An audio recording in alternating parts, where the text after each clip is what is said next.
Hey, everybody. Chat with Nobody Else's Auto, 7 o'clock Sunday evening, time for more Gearhead goofiness on Sunday Night Live Chat. Glad you guys are all here. We got a great group on YouTube ready to go tonight, and it looks like we are connecting on Facebook as well. As always, we are live on two formats, both Facebook and YouTube, as you see me glancing back and forth between monitors. That's what I'm doing, keeping up with comments on both formats. But great group on here, ready to go tonight. Let's see who's all here and ready. Neil's here, Leo, Charles, Bill Wagaman, 50 Chevrolet. I don't recall seeing you. Are you new, 50 Chevrolet? Pappy's here. Kevin L. Randall with a Nut Farm. Josh is here. David W. Randy's on. Pete's here. GOB. Scott's with us on Facebook. Glenn's on. Frank's here. Glad you guys are all here and keep coming back every week. Well, glad you're here, 50 Chevrolet. And as always, welcome to all of our new viewers every week. Dad's here with us. Brian Dispatch is on. Looks like you guys are here and ready to go tonight, which is awesome. We got a lot of fun things to talk about, a lot of things going on, and been kind of a bananas week. Nick's here with us. Happy St. Patty's Day to everyone. Mike from Texas is here. Double W Ranch is on with us. Wall DC, Skylar Spear. Pete. I was like, stuff's rolling through so quick, it's hard to keep up with it. Glad you're here with us, Skylar. And I've got a great group on tonight and ready to go right out of the gate. Dennis is on. But anyway, it's been kind of a bonkers week. Oh yeah, I will, Bill. I got to do something with that engine anyway. So it was just that was the place to set it when we unloaded. So, but anyway, where to start? So much stuff to talk about. But as always, first, Bill Disk is here. And just like a few of those comments, it is St. Patty's Day. I hope everybody is having a good St. Patty's Day. I guess we just will start St. Patty's Day off in fine form with a double shot of badges right out of the gate. How about that, everybody? What do you think of that? We'll just keep St. Patty's Day rocking and rolling right along there with everybody else. But as always, autocorrect, please double check your autocorrect before you hit send. If I cannot make out your comment, I will have to skip it. I do try to catch most comments, but if I can't understand it, I will have to skip it. If you're on the Nobody Show Facebook page, I cannot see those comments. This is a shared video from the Nobody Else's Auto page on Facebook. You'll need to be on that page to comment, or the Nobody Show YouTube channel. Those are the only two sets of comments I can see. If you want to hang out on that channel and watch with us, no problem whatsoever, but I cannot see those comments. Trolls, occasionally we do get trolls on here trying to get our attention because they can't get enough from mommy, so they try to screw up our chat. I ignore them because that's what they're trying to do, is screw me up. You guys do a great job of reporting them and making sure they know they're not welcome. Super chats are always super cool. Ads are becoming an issue for sure. We try to be as conscientious of the ads as possible. So when you guys see ads and you let me know, we do try to give a few second break to get everybody caught back up. So Alex here with us on Facebook. Let's see what else is going on YouTube here. David W is ready to go. Yeah, the ads. Yeah, that's true, Bill. They are a problem. So, anyway, Jeff from Ottawa is here. As always, throw a share out there. Let your friends know that we are on and going tonight. See if they want to join us. And with that, we'll go ahead and get rolling. Just wear a hat with the badge on it. I could get a chain like a rapper and just like wear it like right here. Already several comments about the 49 Roadmaster. So real quick, you're right. That thing is a super cool car. It's not that I have time to do anything with, unfortunately, but just those things are just great. You just don't see them very often, especially a Roadmaster. Jim's here. So I was really excited about that car. So it would be really cool if somebody did want to build it. If not, like I said, as always, I would have to part it out. It does have to generate a return one way or the other. Kevin's here with Kevin Brown's on with us. We already had Kevin L here. But it is a neat car and something you don't see every day. So glad you guys like that car. As you could tell last week when I was telling you about it, I was pretty excited about it, and glad that a lot of you guys were as excited about it as I was. So we just need to help. You guys need to help me find a home for it, maybe, if you know somebody that wants to build something like that. Lee from New York's here with us.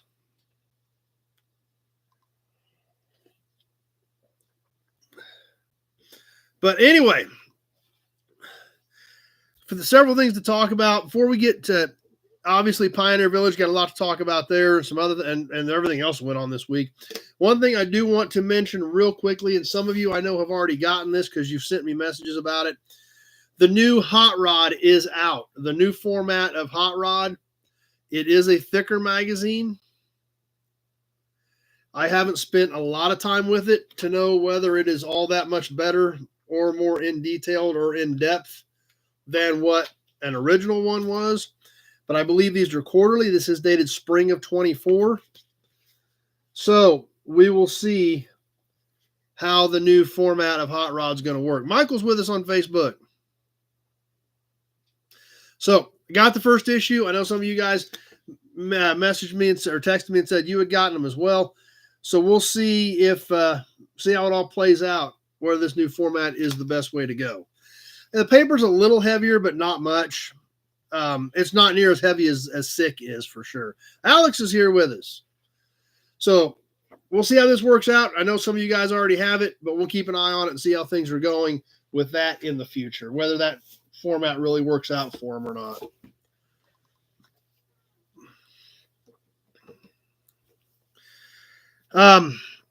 But anyway, something else I want you guys to think about as we go through tonight, real quick. We've been talking about doing a live. I have a subscription, Scott, so I don't know, or I had a subscription. I don't know if this has a cover price on it since it was subscription or not. It does not have a cover price on it. So I don't know how much it's going to be on the newsstand. Bill Wagaman does love the new format, so we'll see how it works out. But anyway, I want you guys to think about next Sunday morning. I'm thinking about doing a live from the yard. We try to do one every 2 to 3 months. It's been about 3.5 months since the first of the year.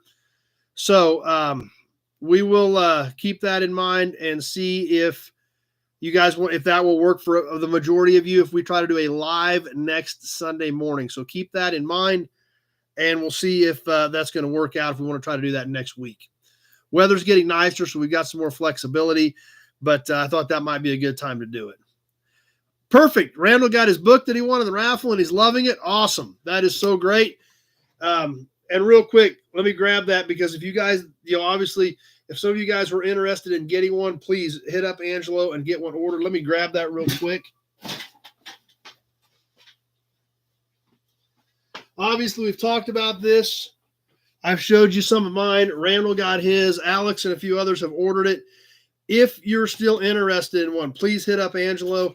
Angelo is helping us out by sponsoring some of what we're doing.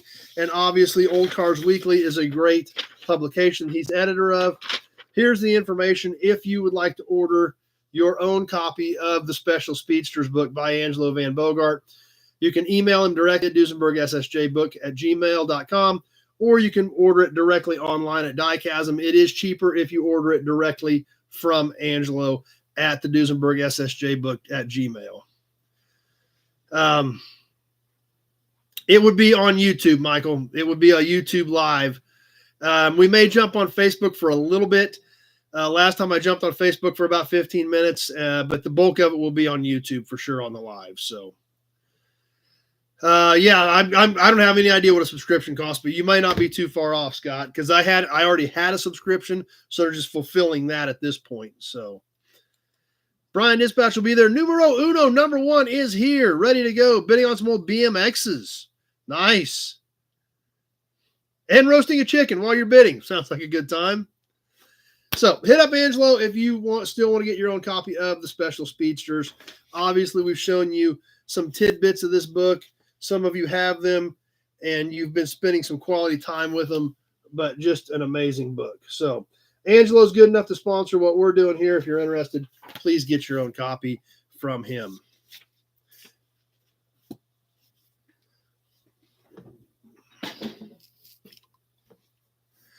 So we will tentatively try to do that next week. Kenny Peterson's here on Sunday morning live.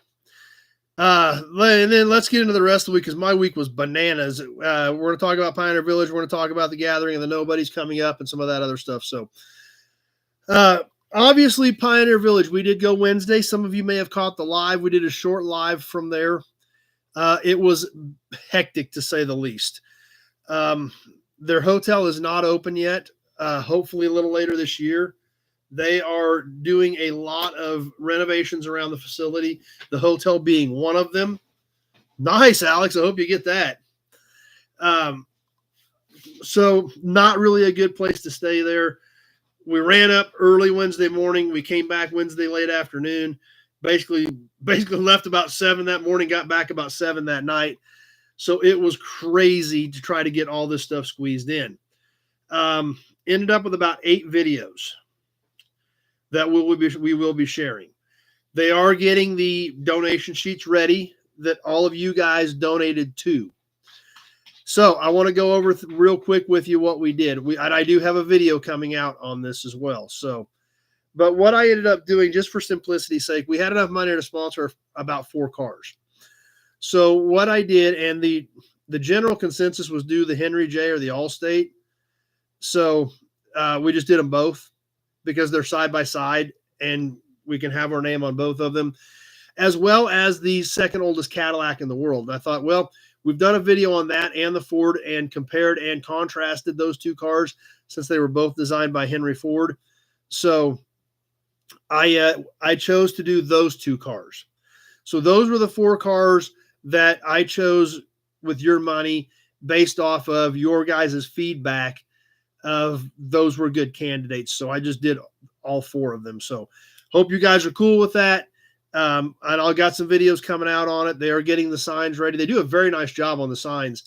They're just a regular sheet of paper, but they actually put a picture of the vehicle sponsored by and some more facts about that vehicle. They do a very nice job with them.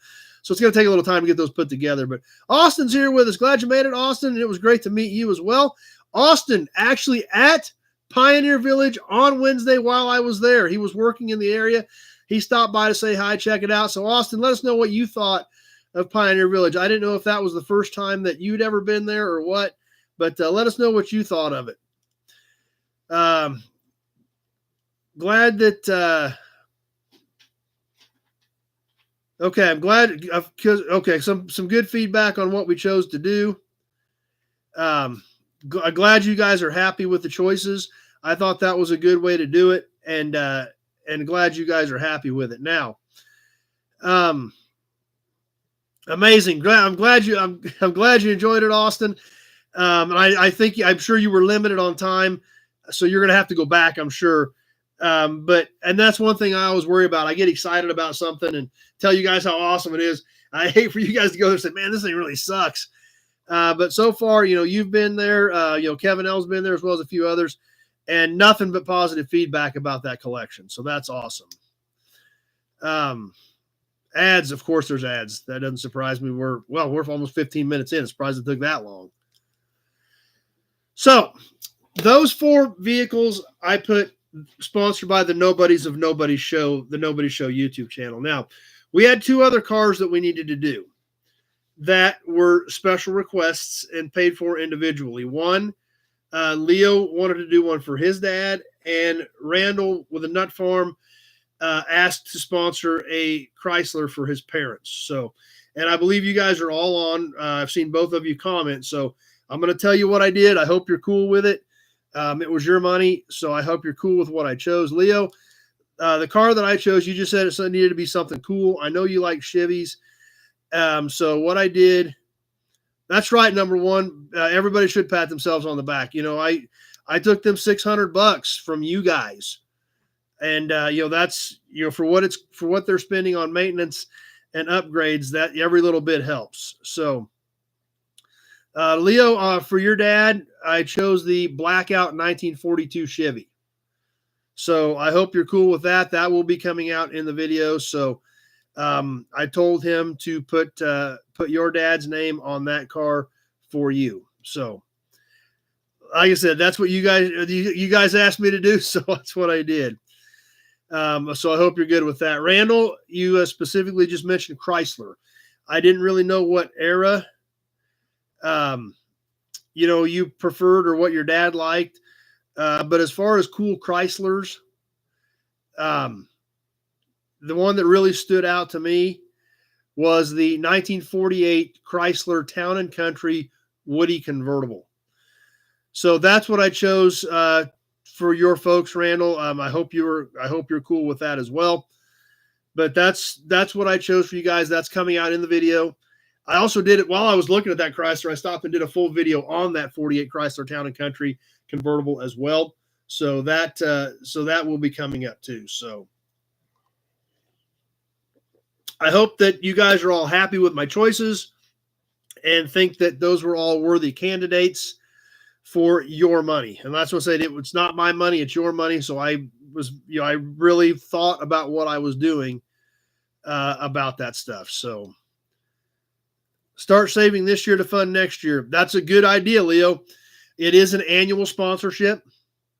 So on yours, Leo, on your one that you did specifically for your dad, it has your information directly on it. Randall, as far as the one for your parents, it has your information on it as well. The Nobody's Cars, that is correct. We can start doing it to fund next year if you guys are so inclined. Then that's a good point. Number one, I actually had not thought about that. People are going to think we actually have class if we put doing the Woody convertible. So yeah, good point. I really hadn't looked at it from that perspective, but you're kind of right. But hey, what the heck? So glad you're happy with that, Leo. Definitely glad that you think that's something your dad will be proud to have his name on. So no, Gabriel, I did not have any mirrors for that 62. There's no outside mirrors on either one of my 62s. So I did look yesterday, but I ran out of time to get people called back on stuff. Pass the hat. That's a great idea. 50-50 to Gorillas and Pioneer Village. Yeah. We can start a scholarship fund at Pitt State too. Kevin likes the choice is good. And like I said, I didn't take this lightly. I didn't just go in there and throw darts. I know this is your guys' money, your hard-earned money that you chose to donate. So that's what I was very conscientious about that. So glad you're good with that, Randall and Leo. I hope you're happy with that. That's right. If you guys want to start contributing, we'll just keep tabs of it and try to keep that going. That's completely up to you guys. If you want to round up anytime, like I said, just make sure I know that it's for Pioneer Village or for raffles or T-shirts or whatever if you round up. And we can go ahead and keep this process moving forward. And also I did a video on the cars that we sponsored that will be coming out. We also did a video with Willis Garza, the director of the museum, who's only been there for about a year, specifically trying to roll the information out about the program. So we've got the video about the Adopt a Vehicle program. We've got the video about what we adopted. I've got the video on the 48 Chrysler. Like I said, I shot the diner. That's another thing we need to talk about. Plus some of their archives. We got into some of their archives. We got a lot of cool stuff coming and a lot of more cool stuff we can do. They've been absolutely great to work with. They've granted me pretty much full access to any of the car stuff. Even to the point where, Leo's going to need a bib to go there. Yeah.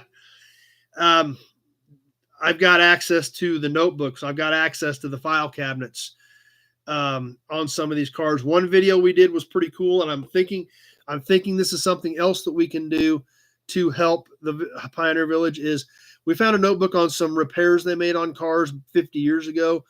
They don't restore anything, but if it was missing a hubcap or missing a light, things like that, we went through that notebook of things they had repaired. But we also found a lot of things where they never found the part that they needed. So there's some stuff on there that we may be able to help with that way as well. Joe's Classics on with us on Facebook. So he said, make sure to tell everybody on YouTube that he jumped on Facebook for a little bit tonight. So that's pretty cool. I didn't get to spend a lot of time with the file cabinet. I want to go up there when the hotel's open so I can spend some time in these files, find out some history about some of these cars, do some really good videos on them, share the stories about them. So, the future is, the potential is almost endless of what we can do there. Like I said, in the amount of time that I had, it was tight. It was very tight, but did what we could. Addie went with me. So when, She's really good at shooting and stays up with with me with what I'm going, what's going on. Obviously, she's very extremely knowledgeable about cars as we're looking at them, and that makes it go pretty quick. So we did get 8 knocked out in the short amount of time that we were there, and I can't even remember some of the other ones, but so cool about what I think we're gonna be able to do there. But they've granted me pretty much full access to do this, to share it with you guys, as far as getting behind the rails, looking in the cars, getting the information. So much more cool stuff we can do there, and can't wait. But what else is going on around Pioneer Village besides the car stuff? Nobody's Gentleman pocket handkerchiefs, great promo item. Yeah, they come in 3 packs. You can make 2 friends. Great idea, number 1. Brian can't wait for the videos. Yeah, I don't know if she's on tonight, but she might comment on that. The brains of the operation. So, but the diner. The restoration on the Valentine Diner is almost complete. If you do not know what a Valentine Diner is, please look it up. They were manufactured in Wichita, Kansas. It was basically a turnkey operation. You had to have a place to dump it. They would ship it out on a truck, unload your diner. You plugged it in, and you went to work in business in your own diner. This was back in the 30s and 40s. I have found one in my time, but unfortunately, that one was so rusted out, because they are metal, that it was falling apart. They did have a small box on the inside where you made your payment. The Valentine rep would come around and get your payment out of this small locked box. I do have that out of the one that I found. That box is still in this diner. It is being restored, and also, in case anybody has a little bit of an entrepreneurial spirit and likes cooking burgers and hot dogs, they are looking for someone to lease the diner and operate it for them once the restoration is completed. It is modern equipment with just an absolutely knockout classic 50s diner look. So we got a full video coming on that with the gentleman who is restoring it. So a lot of inside information, a lot of detailed information about their Valentine Diner, the restoration of it, and currently looking for someone to lease and operate that diner for not only the patrons of the museum, but also it's on the edge of the museum. So they're actually opened up a back window so you can serve out to the public as well. So pretty cool deal. I don't know if you sneaked in any of them or not, Austin. I don't know if you did or not. Austin liked the diner as well. Yeah, still excited about my signs. You're right, Randall. My signs from Pioneer Village. Was super excited to get those as well. So lots of stuff happening there. Just can't wait to get up there and hopefully spend a little more time with them. They appreciate what I'm doing, and I appreciate the fact that I can be part of something that amazing. That I've been. My mom and dad took me there when I was a kid. We took Addie there when she was little. It's it's just a pretty cool place, and obviously they have everything. But man, for gearheads, this place is a must see. That's right. That shirt was orange. You can't miss that for sure. But and there's been some discussion about maybe doing a meetup up there. If once the hotel is open up again, we may do that. We may have a gathering of the Nobodies Pioneer Village edition. They have a car show coming up August 31st. So depending on when the hotel is open back up, things like that we could possibly do a Nobody's Day at Pioneer Village and get to check it out. Realistically, it kind of have to be a weekend. I think Austin can attest. He didn't have a lot of time that day. That there's a lot there to see, and it's tough to do it. Kevin could agree with us. Alex, and Alex just had a little bit of time when he stopped by there. So the hotel thing, hopefully, and I stayed there a few years ago, and it's not bad. I mean, inside's it's dated, but it's nice and clean and not torn up. But they had to put a roof on it, which the roof is done. But they also have just a lot of other maintenance issues. That hotel was built in the early 80s. So I think they've just got some plumbing and things like that just has to be refreshed. I don't think it's anything major. It just takes time and money. So hopefully, I'm keeping my fingers crossed, more ads, that hopefully later this year that the hotel will be back up and going. So we'll keep that in mind, and maybe that's a possibility at some point down the road to have a nobody's gathering at Pioneer Village. It would be so awesome to do it. Austin is already ready to go. So Austin is ready to sign up and says, let's do it. Kevin said he spent a full day there. Wasn't enough time. So maybe we can do that sometime once the hotel is back open. Tractor Mike is in the house. Tractor Mike did survive his week at the auction.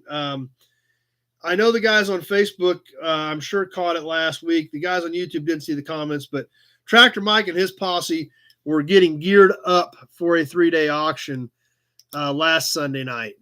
And I'm talking geared up. So glad Tractor Mike is with us tonight, still intact and in one piece. In fact, I'll show you the picture real quick that I got the next morning that Tractor Mike sent me of after last Sunday night. That's right. Get a Hudson badge up there for Tractor Mike. Well, last Sunday night next Monday morning, this is the picture that I got of Tractor Mike's floor from Sunday. So they were really getting ready for the auction.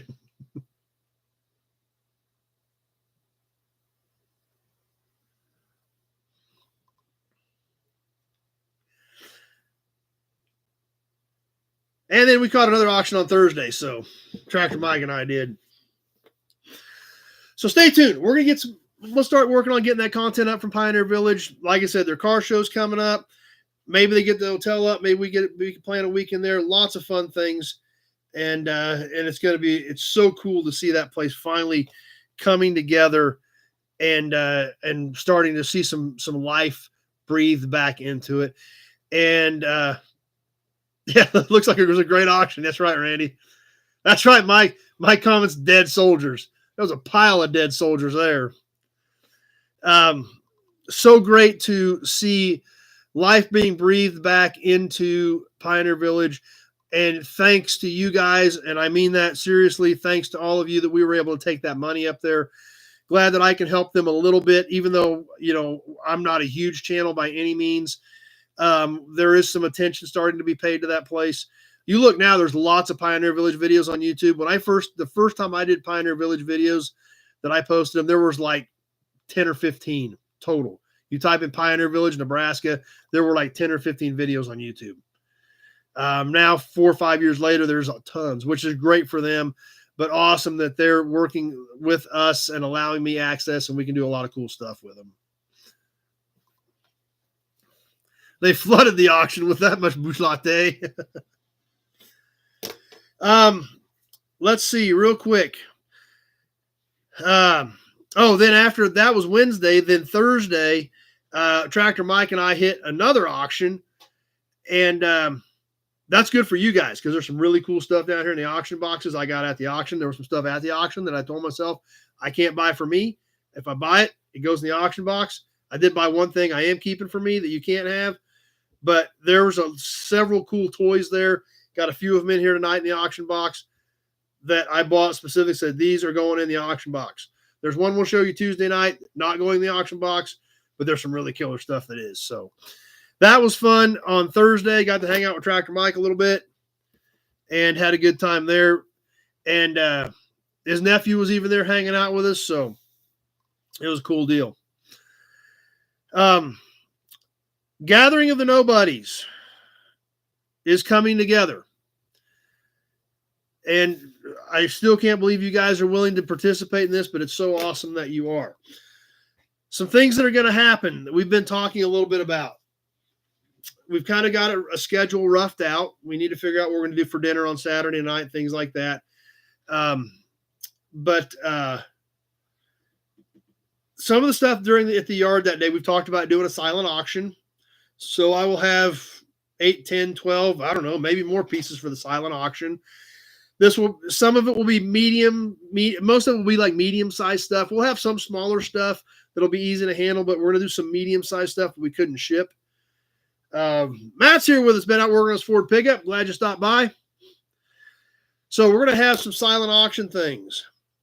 We're going to have a drawing that day. I'm not going to say it's a raffle because we're not going to.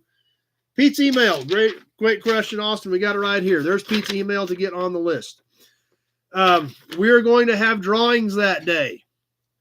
Probably 5, 6 pieces, maybe 8 pieces. I don't know. But there again, some of that stuff will be medium-sized stuff that you can take with you. Or I know at least 1 or 2 of you are flying, so we would have some smaller stuff for that as well. So email Pete, please. Pete is helping organize this thing. So we're going to do some drawings that day. Next week, I will start revealing what the drawing pieces are going to be. We'll do a couple next week. We'll do a couple the week after that. And then that day, we'll see how many of them end up out there. Whatever I show you will be there, but we may end up throwing some stuff in last minute. So there will be door prizes, a door prize drawing. That is another reason it is going to be critical that you are registered with Pete. The names that are going to be in that drawing are going to be what's registered with Pete. We're trying to be organized about this. So that week before, we need to have all this ready. When Pete gets up here, he's going to make name tags. We're going to know who's going to be in the drawing. We're going to have all that stuff ready. Could people bring donated items for the auction on future Sundays? Absolutely. You bet. We can do that. Not a problem at all. You can always bring stuff. So we're trying to stay on top of this, trying to be organized. So please email Pete and get on that list if you're coming. And some of you are on the list as tentative. So please, as soon as you can let us know one way or the other, please get on that list and let us know for sure whether you're in or not. I think it's going to be a great time. We do have there is one private, I don't want to say it's a private room because it's open to the main area, but one room at the brewery. We do have that for just us for Friday night as everybody comes in. So that we will be congregating at Dry Lake Brewery on Friday evening and then out to the yard Saturday.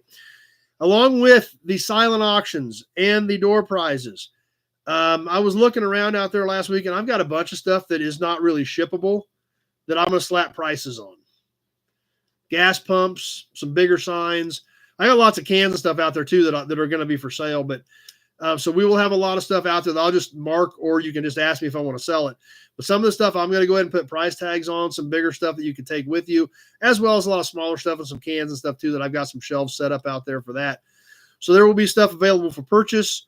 We will also be doing the silent auctions as well as the drawings, and we're going to have a lot of fun that day. But that's why it's so critical to have your name on this list so Pete and I can be prepared, have that drawing ready and all that stuff. I don't want to be trying to do all that Saturday morning or Friday night to try to have that stuff ready. The raffle stuff, like I said, I'll be showing, or the drawing stuff, I will be showing you sneak peeks of that over the next couple weeks. And then we'll have that stuff set out, as well as tables with the silent auction pieces. Pete will have a sign sheet for the silent auctions where you guys can get in on that. We'll have a designated time when those particular auctions end. And we'll have a lot of fun with that as well as you guys get to check out the yard, check out the cars, take some pictures, and see what else you can use. So, but it is coming together, and that is awesome. Thanks to you guys and your support for making this all happen. And really looks like this is going to turn into an awesome weekend.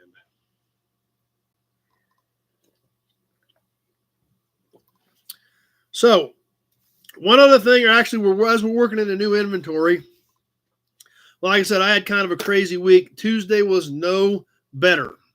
Tuesday got really, really crazy. I was trying to get things ready for Pioneer Village, trying to get all my ducks in a row before we had to take off. And then I got another call Tuesday morning about moving some other stuff. So, for you guys that are coming on April 20th, it's here. It's here.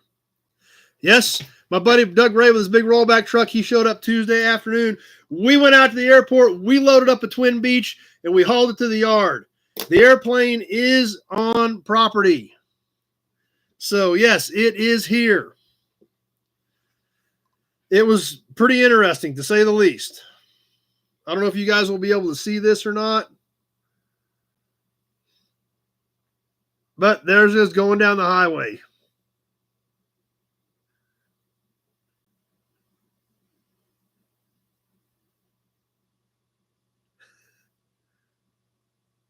So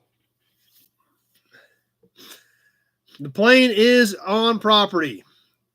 So I know you guys are excited to see that.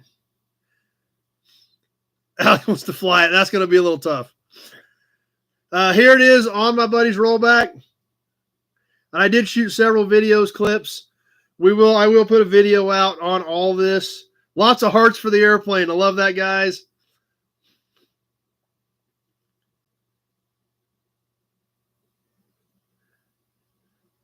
This wasn't anywhere near the runway, so.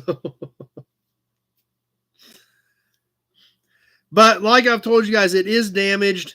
It is not flyable. The wings are already out there at the yard. I just need to get them put back on. I don't know if I've got a good picture of the damage or not. We may have to show that in the video. But yeah, it is. They are beautiful aircraft, Alex. There is no doubt about it. But basically, I mean, just suck this thing up on there. Just backed right up. Didn't suck it on. Just backed right under it. And slid the bed under it. And just loaded her up.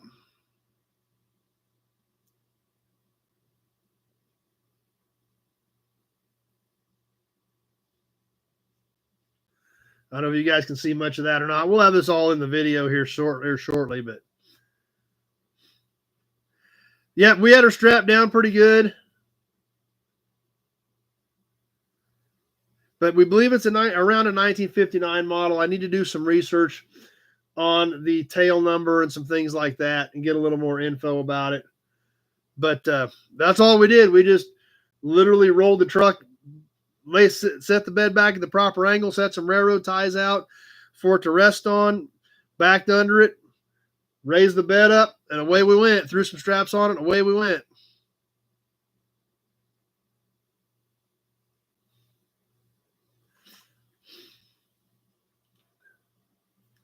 So definitely excited to have the airplane there. Yeah, that's true. Who knows what happens when all of us get out there?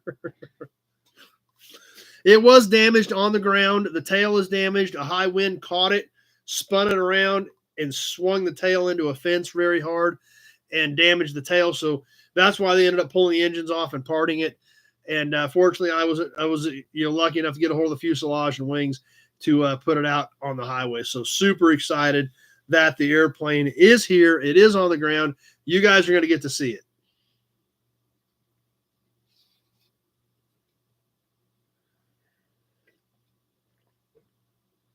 I think the airplane deserves a Hudson badge.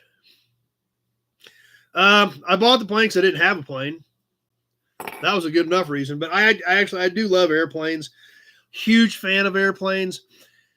And was super excited to get this one. I've got tons of aviation memorabilia, tons of World War II aviation memorabilia specifically, and was really excited about it. So that's where we should be doing the show out of right now.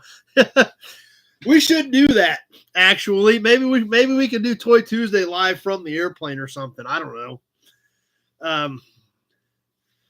Perfect. Austin's on the list. That's great.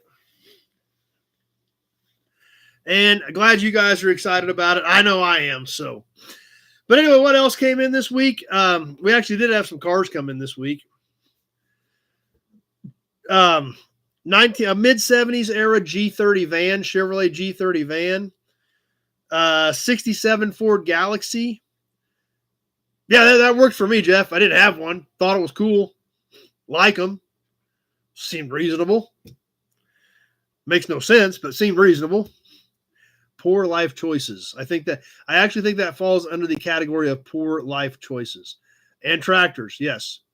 Tractor Mike's tractors are coming in too, so we'll talk about that. I got some of those in today, but we don't have them on the list yet, so we'll count those in next week. New inventory.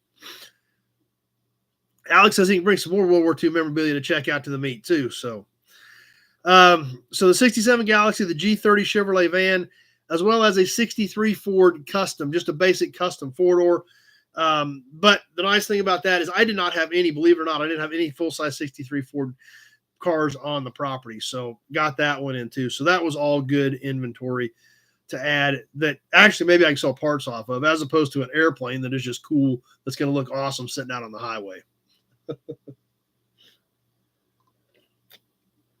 Oh, one other thing real quick too. Mark Falcon called today, said to tell everybody he misses everybody. He's just been tied up. He's got a lot of things going on. He's had some other stuff going on Sunday nights that starts at 7:30 and hasn't been able to get on. He says he's been checking in and watching on Mondays, but he wanted to tell everybody, make sure I told everybody hi for him, and he will be back as soon as possible. I know some of you guys have been asking about him, so he did call today and kind of caught me up to speed, said he'll be back as soon as he can, but tell everybody hi and he misses them. So, well, that makes good sense, Frank. If your daughter works at Piper, yeah, you'd be a little more partial to those. So, then again, you only get one life, so they're really bad choices. Man, I like your way of thinking, Kenny. That sounds a very good way to justify poor life choices. I've not talked to Norma in a while. No, I have not heard from Norma in a while. So anyway, let's get on to the promo. Let's check out some badges and emblems. Lots of things happening. Story time, this month's raffle, auctions, magazine. Man, we got a lot of stuff to cover yet tonight. We had a lot of stuff to cover to start with, so that's because there's a lot of things going on, which is awesome. Let's catch tonight's promo. It's a white box. This is another new one. There again, kind of crazy to think that 1992 was over 30 years ago, but it was. On this really cool color, let's see what the actual technical color was. Black Rose. Black Rose Metallic 1992 Corvette convertible. Almost a purple. A pretty sharp color. You wouldn't think that it would be that great on a Corvette, but I was really pretty impressed with it. Obviously, this is still brand new in the box, so damage there isn't any. It's been extremely well preserved. Appreciate that, Mike. Hit that subscribe button, like, and share. Let your friends know we're on. So pretty good looking car. Just kind of crazy to think that this is now getting old. 1992, 32 years old, and literally almost an antique. So I hope you guys can kind of see the color. It's literally kind of a dark purple. And definitely different. And I don't think it was a real common color either. So thought that was kind of a neat one to share tonight.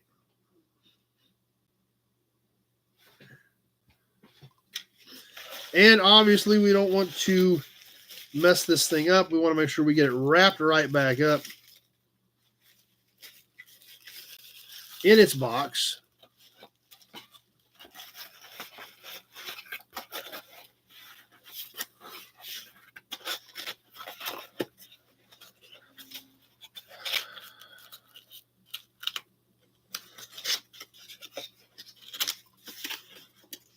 Dennis just picked up a case of 95 Corvettes. Nice. Jeff never seen one in that color. Yeah, it's kind of different. That's why I thought it would be worth checking out. How about some badges and emblems?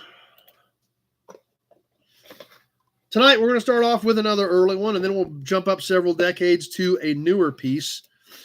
But starting off early, once again, going back pre-war to 1929.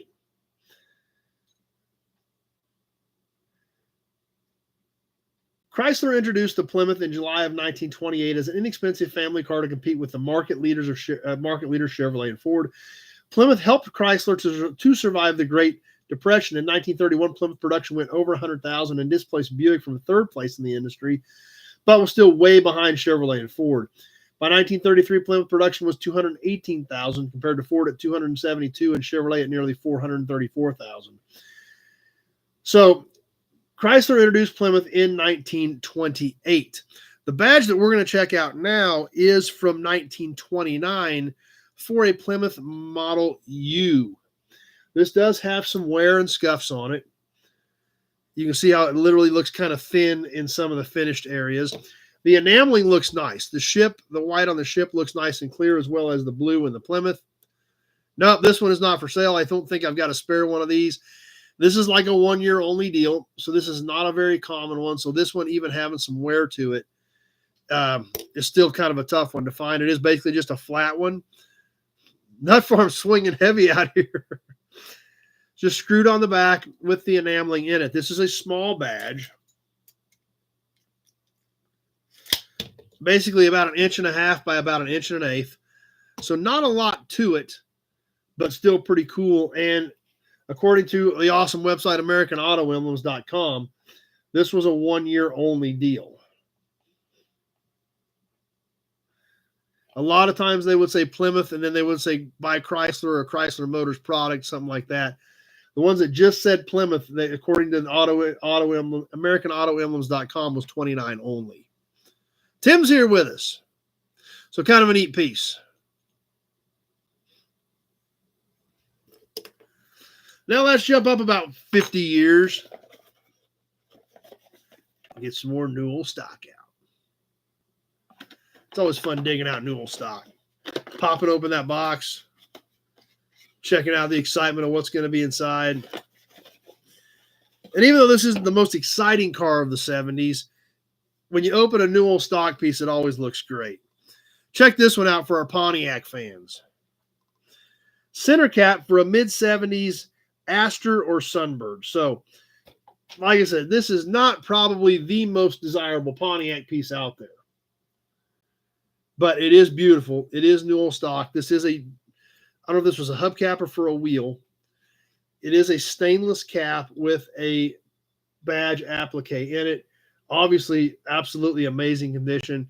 Been literally in this box for 50 years and has been extremely well preserved. Now, obviously, the mid-70s Astors and Sunbirds are not the most sought-after collector pieces, but when we like badges and emblems, this stuff is still cool.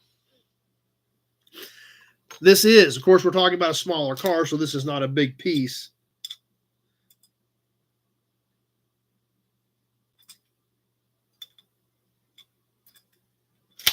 It's about 2 inches tall and about 2.5 in diameter.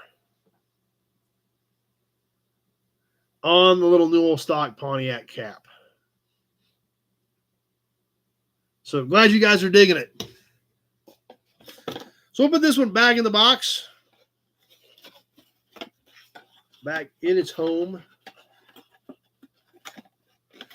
And that's what we've got tonight for badges and emblems. The Newell stock Sunbird Center and the 1929 Plymouth grill badge.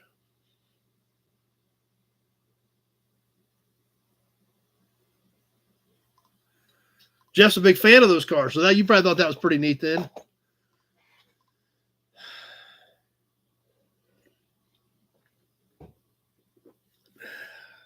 Story time.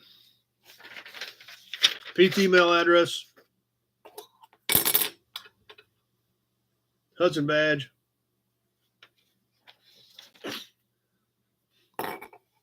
Poor old nobody thinks it's Cadillac. That's right, Kenny. That's a good way to put it. But moving into story time, this is a car that I bought. I was trying to think back when I bought it. It was almost 20 years ago. These pictures were actually taken at the yard, but I had this car before I moved into the yard. I moved this car to the yard and then eventually did sell it. There was no drivetrain in it, so I don't know what it was set up as originally, and I never did run the PHS on it. But it was a real deal car. It did still have future. It went, I think, up to Canada, actually, is where it ended up. But, I mean, it's been gone for 10 or 12 years. On this 1965 Pontiac GTO. Like I said, there was not a lot here. No motor, no tranny. Definitely not a complete car, but it was a good roller. It was a real GTO. And like I said, I never did run the PHS on it. The guy that bought it did, but I don't remember what he said, whether it was just a basic 389 4-barrel. It was red 66 GTO next to it that I bought at about the same time out of the same place. But like I said, I think it's been close to 20 years. It's kind of crazy when I find some of these pictures and start thinking about when I bought them. Rico and Jess are here. So this has been gone for a long time. I don't know whatever happened to it, but I know it went. I'm pretty sure it went to Canada because it was being shipped up to the New York area and then going across the border. So.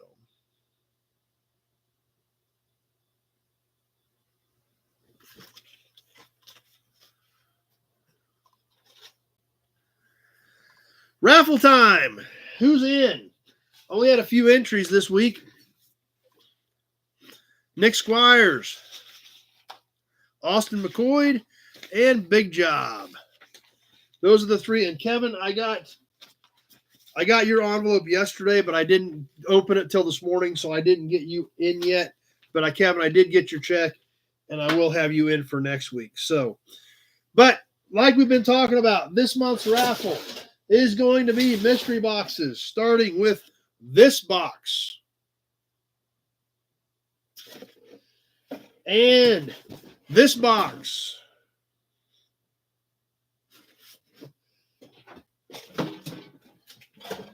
And this box.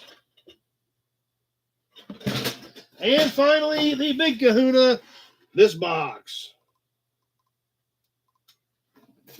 So, we've been showing you a few things. No, Leo, that did not get here yet. I imagine I'll probably get it tomorrow. I was going to throw all that stuff in that last box, and I just ran out of time between the airplane, Minden, the auction Thursday. I just ran out of time. So I shipped that box the way it was. I'll get the rest of this stuff caught up here in a little bit. Yep, Austin, that's on the way. I should have taken it with me. If I'd known you were going to be there, I should have just brought it to Minden. But Andy says, hi, Heather. Yep, glad Heather's still watching over us. But we're going to be showing you some stuff that hi, the brittle. Yeah, just brittle from the swamp meet. We've been showing you some stuff we've been throwing in these boxes every week. Now, we're not going to show you everything. There's going to be some surprises in there for the winners when they get there. But each week we've been showing you some stuff that we're throwing in. So let's throw some more stuff into these boxes. I found a few magazines and a few other things I thought you guys would enjoy. Popular Science from 1963.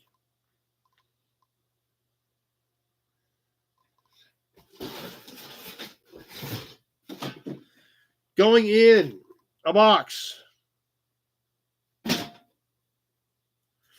Popular Science with the 1964 cars.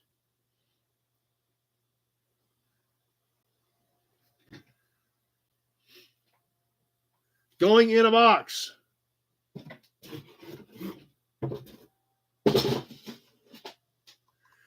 Popular Science. This one didn't have a car. This is about the 64 cars. This doesn't have a car on the cover. What will the 64 cars be like?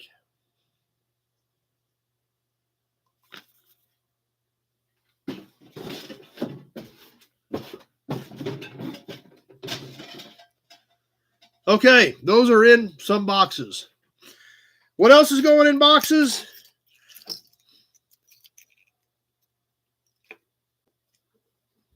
Pioneer Village keychain. Pioneer Village keychain. And a Pioneer Village keychain.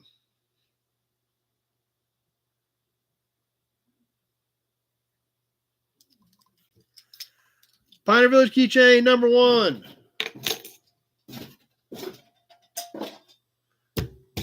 Pioneer Village keychain number 2.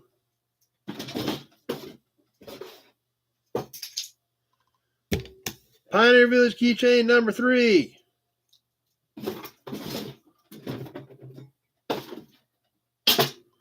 Okay, all deposited in raffle boxes. So we will keep chucking some stuff in there, and we'll find some stuff that we don't show you guys, and we sneak into some of those boxes too. So there's going to be some surprises when you open them. So let's get these out of the way. So we can move the auction boxes in.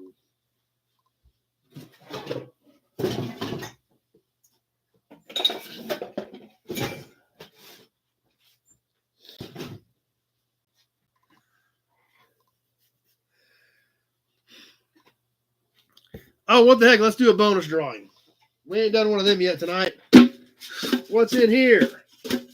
As always, the bonus drawings will not ship on their own. They go in your next shipment, but they will not affect your drawings for the big prizes either. All right. I got something here. Feels like a Hot Wheel or something. Let's check it out.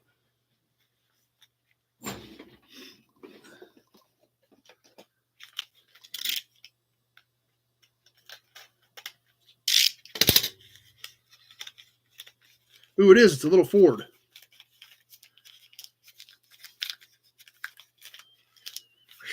Little Ford Woody. All right, who are we going to send this to?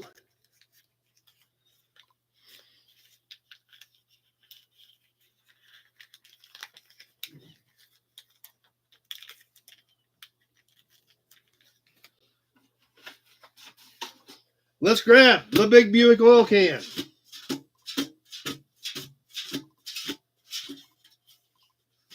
And let's see what we got.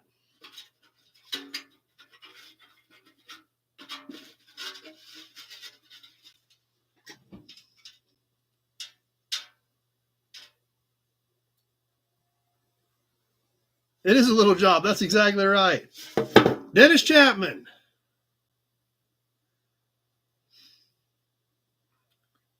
So let's write Dennis's name on the little Ford.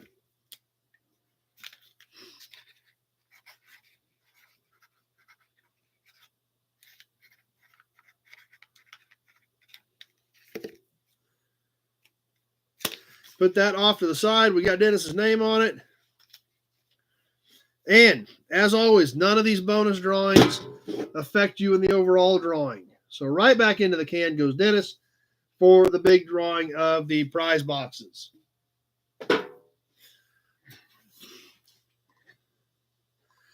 Yeah, and I actually, I did. A couple of you guys paid later in the week, Wednesday or Thursday. I think you were one of them, Dennis. So that's perfect because I can throw that in with your other little books. So a couple of those shipments didn't get out because things got so crazy. Balin Wire's here.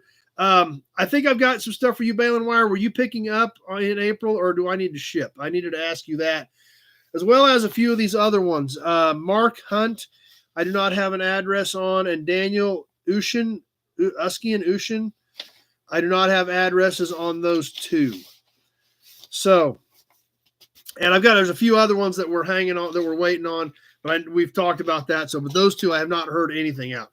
Okay, perfect, Balin Wire. That's what I thought you would said that, but I wanted to make double check sure because I put your stuff in a box and marked it for you. So I've got your box, Alex's box, Kevin's box, and I just mark this stuff paid when it goes in that box so that all we got to do is hand it to you in April.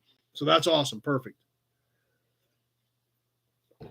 So Mark Hunt and Daniel Ushin, I need addresses on you guys as well.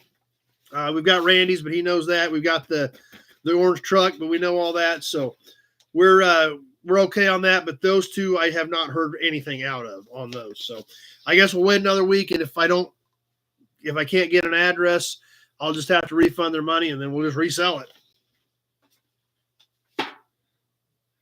But on the auction, something I wanted to run by you guys. We've had multiple requests to do a longer auction night. So what I think we'll do is maybe like tonight and next week, we'll kind of crank it back a little bit, maybe do 30% less auctions. Maybe we do 10, 12, 15 pieces, back it off a little bit, and then be ready to do an extended auction. I'm thinking on like the 31st when we give away the boxes. So you guys tell me what you think about that, whether we do a shorter auction tonight, shorter auction next week, and then the 31st, we crank it up a bit and skip the magazine and just roll straight into some auctions that night. But that's totally up to you guys. That's what I'm thinking. If you guys are cool with that, we will pencil that in. But in the meantime, let's go over the rules, talk about what we need to do on the auction. As always, if you guys have not been on, Leo's just like more. Pete says that works. Car Guy, do you have any miniature 55 Ford cars? Yeah, we've been giving some of those away, actually. Adam is down for that. Sweet. Yeah, we've actually given a few of those away in some of the bonus drawings. And some of the bonus drawings, Car Guy, we've given away a few of those 55 Ford cars that were serial giveaways. Austin, just more. But as always, when we get into the auctions, we will look at a piece. We'll hold it up. We'll check it out. We'll talk about that particular vehicle. We'll point out any defects in that particular piece. We may give you some dimensions on it. As we're talking about it, as we're describing it, if it's a piece that you may be interested in, please go ahead and throw a bid in so that I know we've got interest in that piece. After we get done describing it, I will announce where the bid is currently at based on what I see between both formats, both Facebook and YouTube. And at that point, we will put it on a 2-minute timer. We will go 2 minutes on each piece. I will just set it right on my phone. I keep it right here on the corner of the computer so I can watch both monitors as well as the timer at the same time. When we get to 1 minute, I will tell you 1 minute has passed. When we get to 1:30, I will tell you 1 minute, 30 seconds has passed, and there is 30 seconds left. At that point, it is time to be thinking about your maximum bid because everyone has a delay. Some people it's 5 seconds. Some people can be 20 or 30 seconds. Nash, Jess is getting a Nash promo. Sweet.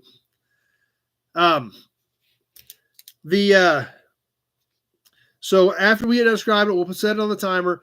Based on your delay, when I tell you 1:30 has passed, then you will have 30 seconds left. So some of you guys with a 15 or 20 second delay, it is time to throw your max bid in. Now, one thing we've been seeing a lot about is a lot of things happening is, there's people bid and they'll get outbid at the last second, then they'll throw a much bigger bid in that comes too late. I'm just cautioning you guys, if it's something you really want and you're going to go another $10, you're better off doing that than getting burned at the last second. Our good friend EJ, he did that last week on that one oil can. He knew somebody was going to snipe him. He knew he was going to go a little deeper on it. He threw it out there. When the snipers came out shooting, he had them covered, and they didn't get him. So when I tell you 1:30 is gone, be thinking about your max bid and be ready to throw it out there. There's one bigger toy that will have $10 shipping on the night. Other than that, shipping will be included on everything we do tonight. I've got some cool stuff in there tonight, some new stuff that I just got at the auction Thursday. So it's pretty exciting. It's going to be some pretty cool stuff. Like I said, a few of these I just told myself before I even got involved in the bidding process that if I buy them, I'm not going to keep them. They're going to the auction. So there's some neat stuff here that I think you guys are going to like. Other than the one toy, like I said, shipping will be included. Full dollar amounts only on your bids. Non-U.S. buyers, you are more than welcome to play. However, you will have shipping out of the U.S., and you will have to get me paid, which is typically a bank wire. So please bear that in mind as well. And some of you guys wait a couple weeks to get paid up and ship at once, which is fine with me. I have no problem with that. I just don't like dragging them out much past a month. Speaking of which, we're halfway through March. So I haven't looked to see if we've got much hanging from February. But if you think you've got something hanging from February, please get a hold of me. So we can make sure we get that stuff taken care of, because here in 2 weeks, anything from February will be back in the auction boxes if it's not paid for. So please bear that in mind. Like I said, I haven't looked. I think we're in pretty good shape. But if you think you've got something hanging from February, please let me know so we can get that handled over the next few weeks.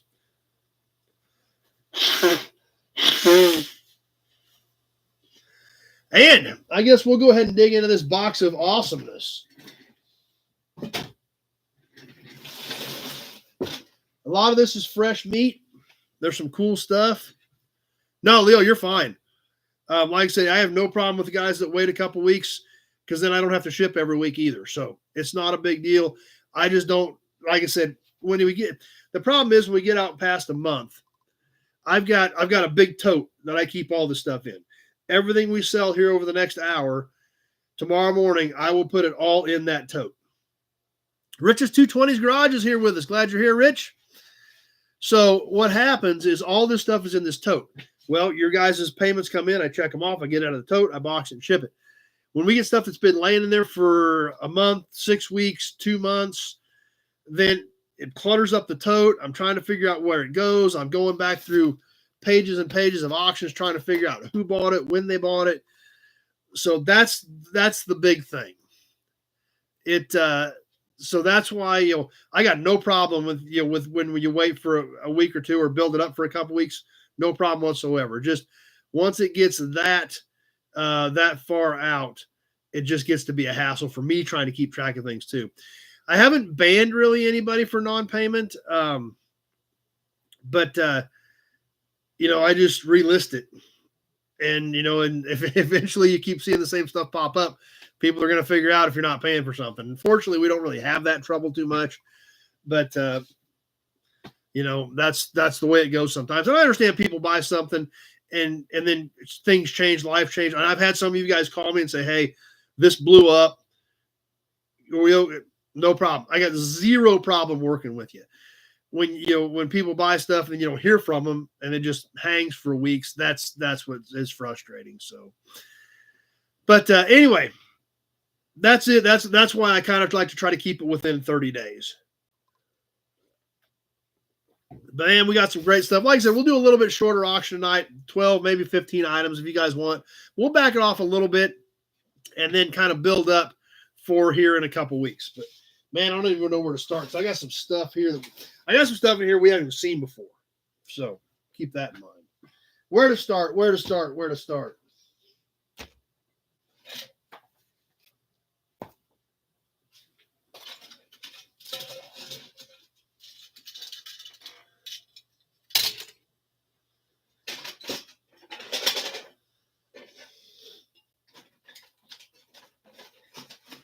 We do have some cool plates. Man, we got some good toys, some emblems. And I'm kind of excited about this. Okay, let's go ahead and pick some stuff out here. Get started.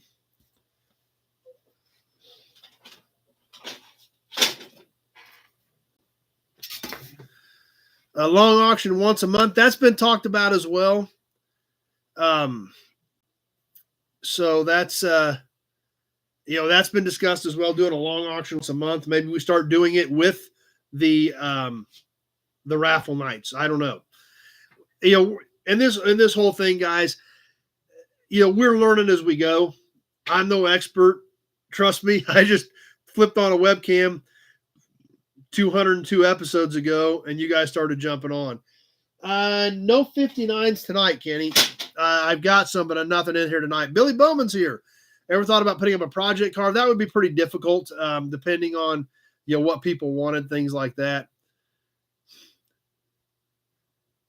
Yeah, and you're exactly right, number one. And I got zero problem working with somebody who says, look, things change, things happen.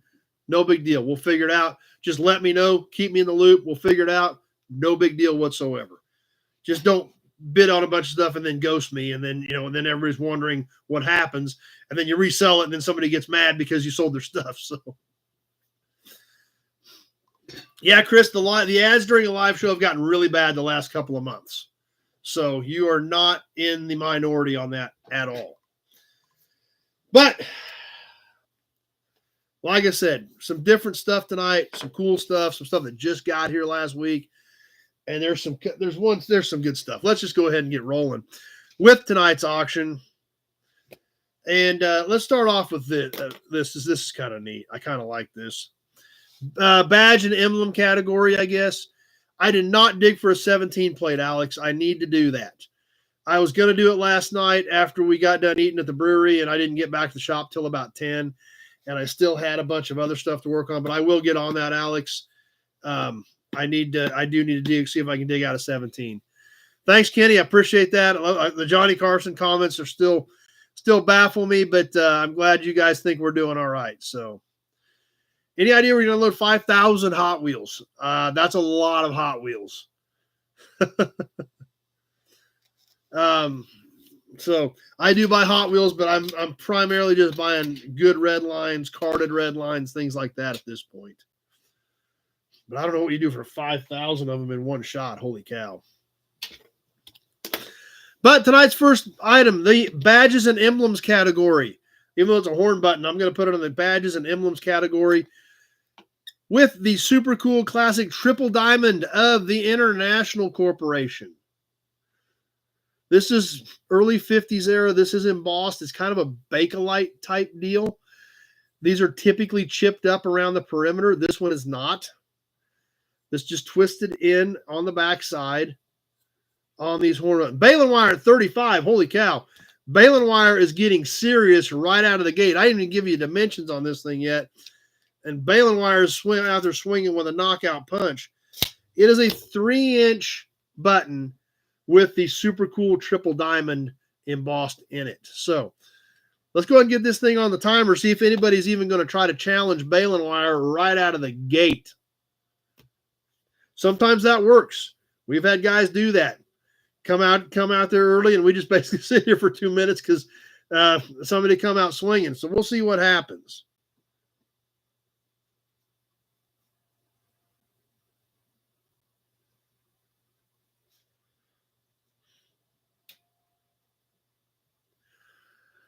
All right. Yeah, it is cool.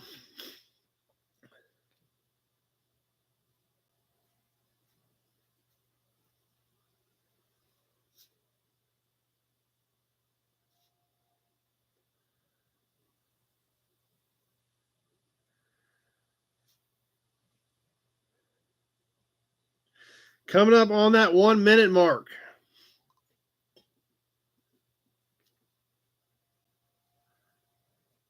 One minute gone, 1 minute left to go.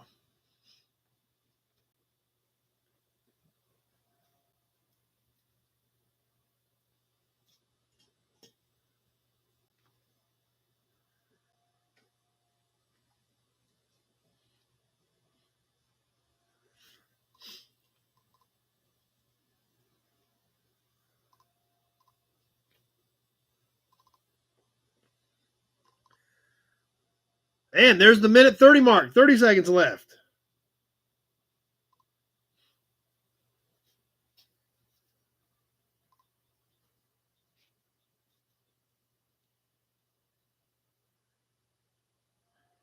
Coming down to the wire. We'll see if anyone's going to take a shot. Now's when they're going to do it.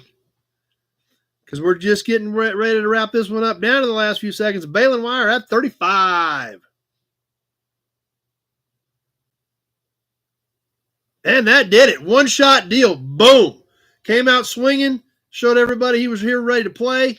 And took it home. Good job, Balin wire.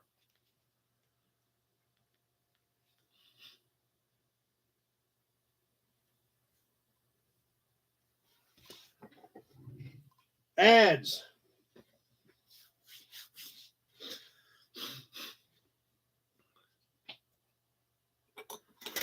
Let's get some of these badges flowing. We got ads everywhere, so.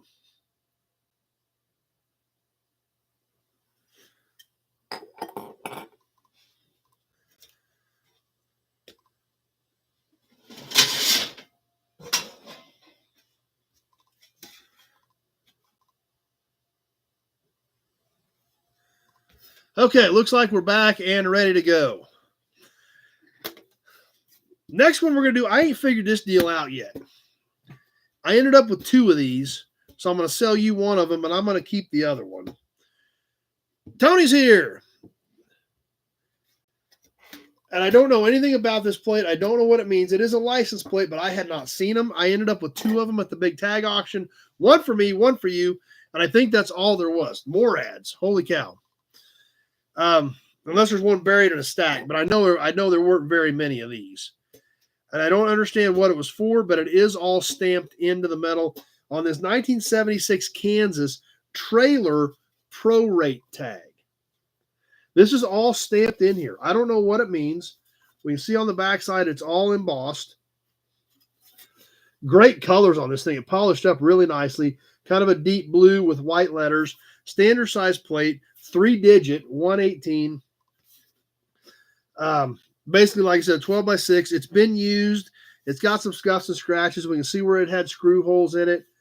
But really a different plate. I don't really know, like I said. I don't understand it. I don't know what it's for. But, the way it's stamped, this is actually stamped in there. It had to be something significant enough to make its own plate. So, several bids. Chris Ortiz at 16 is our high bidder. We are live and on the timer. I don't know. Could be government, commercial. I don't know. I don't ever remember seeing one until I seen these couple at the auction. Alex at 25.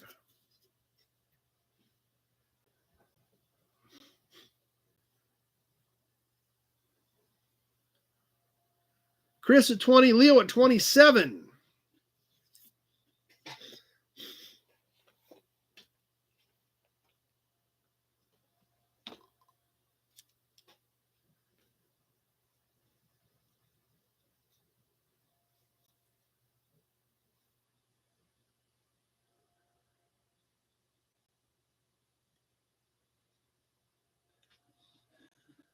As we're ticking away, coming up on the 1 minute mark, we've got Leo at 27.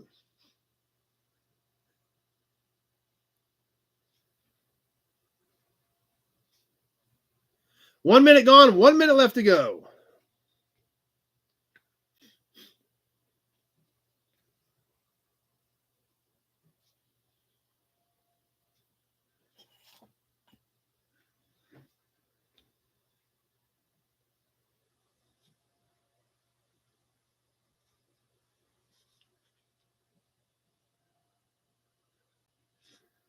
And there's the minute 30 mark. 30 seconds left to go. Leo at 27 is our high bidder.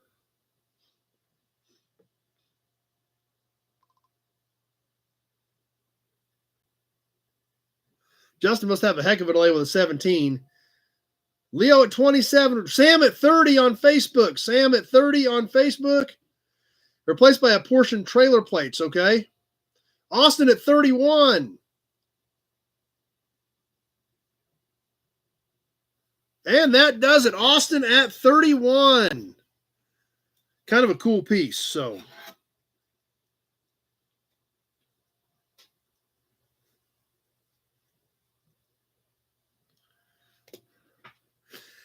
Whiskey Business, Zach is here. Per rates for interstate trailers. Okay. Like I said, I don't know. I never run big trucks, so I know it's a cool tag, and I know it's different. And I know it's going to Austin at 31. Austin, if you are coming on April 20th, just let me know if you want me to keep shipping or if you want me to box your stuff up for April 30th. Like I said, when you guys, I do appreciate you guys paying for them, and then I can mark them paid, put them in a separate box, and then hand them to you, but I can still ship if you want. So just let me know if you are coming on April 20th. I'll put your box in the line with everybody else's if you want me to do that. Up next, we've been having some fun with these, and I don't have very many. I've only got a couple more left to sell. But we've been having some fun with them, and I like mixing them in on the beer cans. Another one from Shell's. Shell's Christmas Brew with a big, huge deer on it. Perfect, Austin. So yeah, if you fire through PayPal or whatever you do, I'll just mark it, and we'll do that. We are in the mid-20s at this point, Jess, I believe, for the Gathering of the Nobodies on April 20th. Check this one out. Does have a little bit of paint loss up around the top, but a big stag deer, Shell's Christmas Brew. It is a pop top, so maybe 70s era. It is a metal can. You can see the seam over here has a little bit of surface rust on it. Leo at 20. It is 4 3/4 by 2.5. So 4 3/4 tall, 2.5 in diameter. Brewed and canned by August Shell Brewing Company, New Ulm, Minnesota. Leo at 20 on the Shell's Christmas Brew. Let's get this thing on the timer and get moving.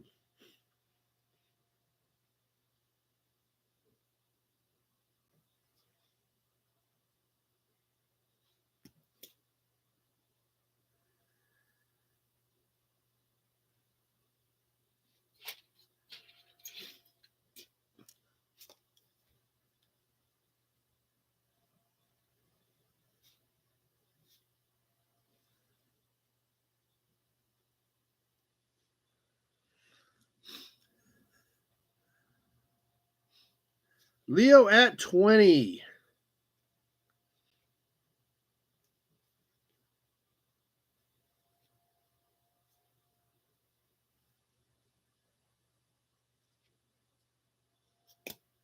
Coming up on the 1 minute mark. There again, Leo may have knocked everybody out. Nope, Balin Wire at 25.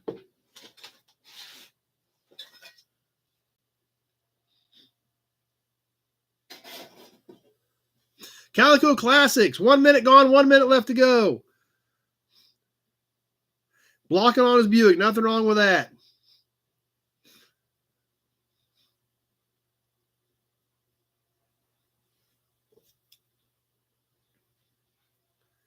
Coming up on the minute 30 mark. Balun wire at 25. And there's the minute 30 mark. 30 seconds left to go on the Shell's Christmas brew with a big cool deer on it. Tweedledee at 26.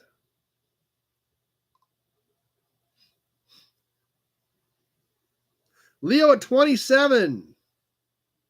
Coming out of the wire with a few seconds left to go. Leo at 27. Balun wire at 30. And that does it. Balun wire at 30.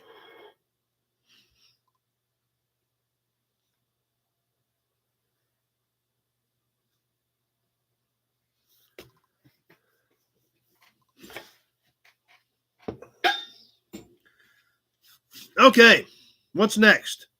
Ooh, let's get another tag in here. This is kind of cool. It's a cool number. It's early. It's got a cool look to it.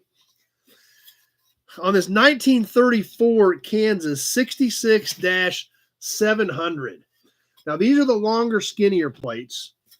It is not bent up. It's pretty flat. It does obviously have some paint loss. I think it was kind of an off-white or a tan with black letters.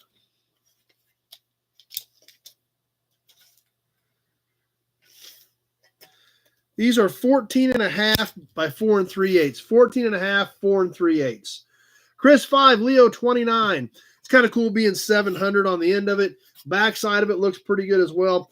Pretty decent plate. Tweedledee at 30. Alex at 35. Let's get this thing on the timer and get rolling.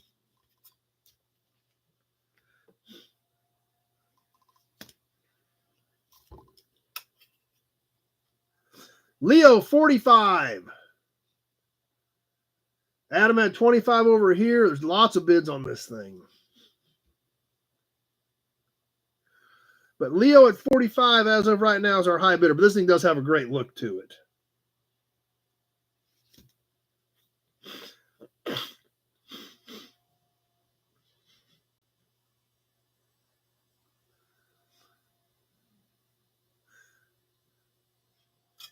Okay, I had Leo at 45 first. I've got Alec at 50 now. I've got Alec at 50 on Facebook because I had Alec at 45 here, but I had Leo here first.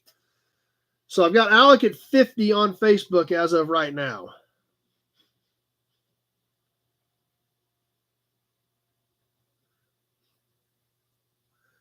And 1 minute is gone. 1 minute left to go.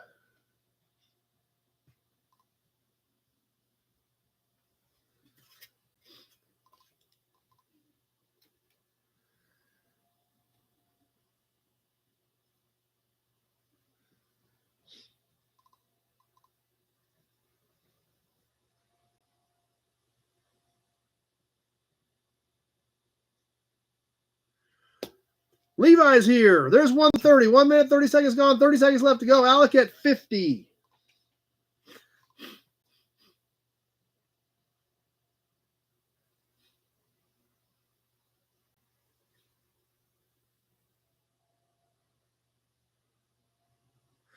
Just about ready to wrap this one up. We're coming out of the wire. Alec at 50 on Facebook.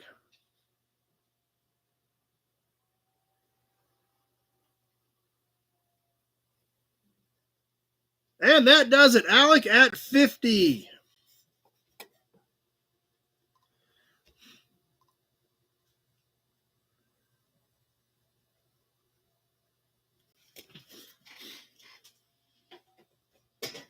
All right, let's start squeezing a few toys in here from last week. Fresh toys, fresh to market toys. We need an Auburn badge to think about, or Hudson badge to be thinking about that. We need an Auburn badge to think about it too.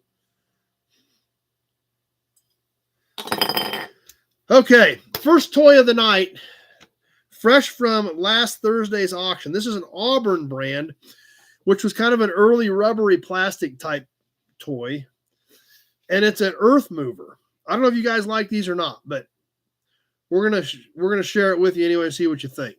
Check this guy out. It does say Auburn right here on the side of it. It's kind of like I said, it's not really plastic, it's not really rubber. If you guys have seen these Auburn toys before, you understand what I'm talking about.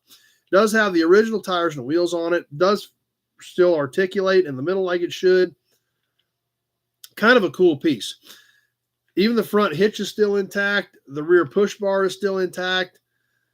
So really in pretty decent shape for a toy of this era. I think these are probably 60s on this Auburn Earth Mover. Let me give you some dimensions on it so you have an idea of what we're talking about here size-wise. It is almost 11 inches long. So tip to tip is about 11 inches.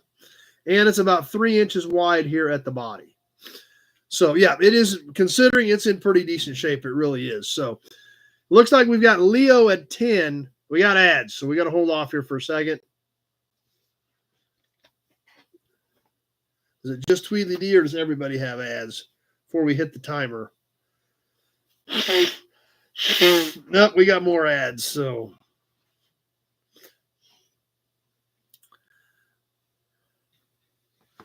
Z-Bear, $14 a month is what Prime costs. No ads, so okay. Looks like we're back. We've got Mike at 15, and let's get this thing on the timer. Mike at 15, and we're rolling on the Auburn Earth Mover.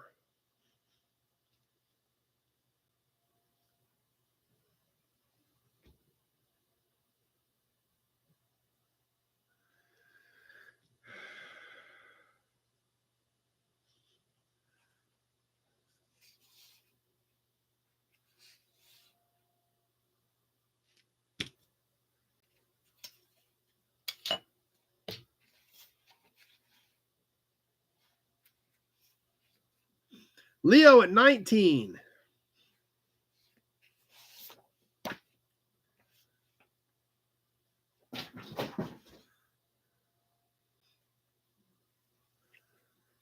As we're coming up on the 1 minute mark.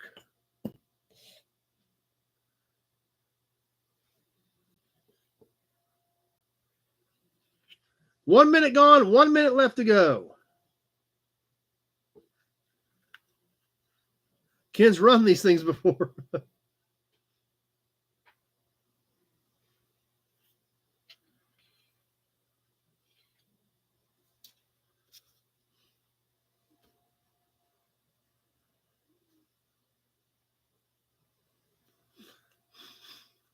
Leo at 19 as we're coming up on the minute 30 mark. There it is, a minute 30 gone, 30 seconds left to go. Leo at 19.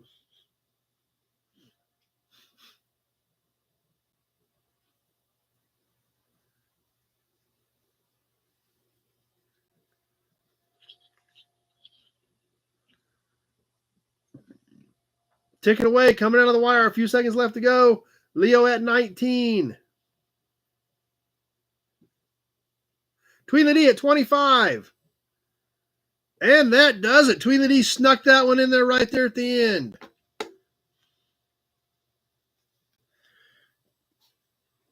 Tweedly D at 25.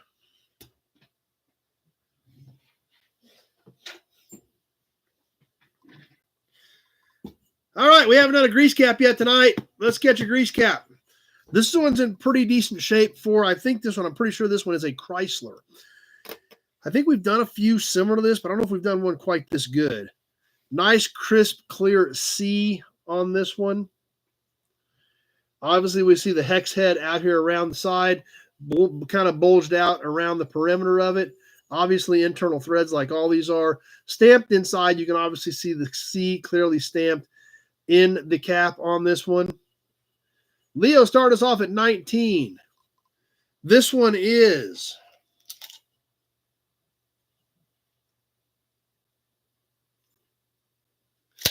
about 2 inches tall. The outside perimeter is about 3 inches. And then across the hex is about 2 1/8. So Leo at 19, we're on the timer. Few dings and whammies in it, but not very many, considering that a lot of these caps take a lot of heat. This one doesn't look too bad. The Nut Farm at 30.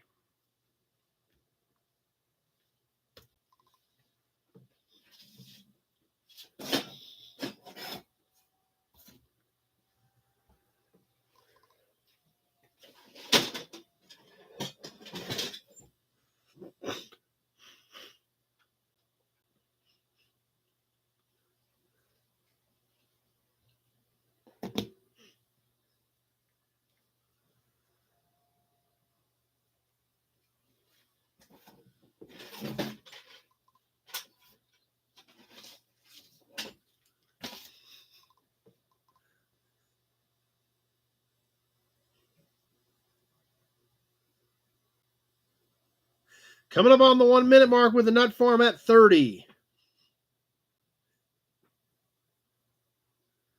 1 minute gone, 1 minute left to go. I believe it's a Chrysler.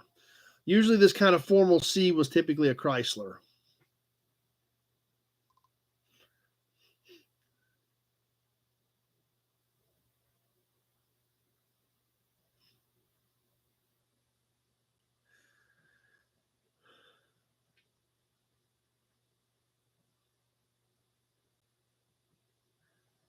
A minute 30 gone, 30 seconds left to go.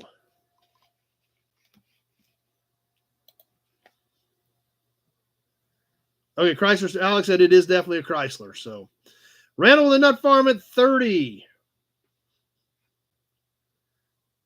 Coming out of the wire, getting ready to wrap this one up. We got a little bit of time left, but not much.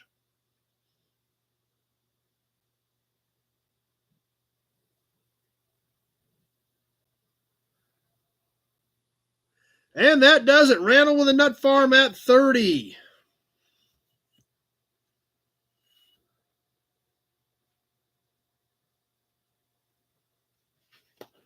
And more ads. Figures.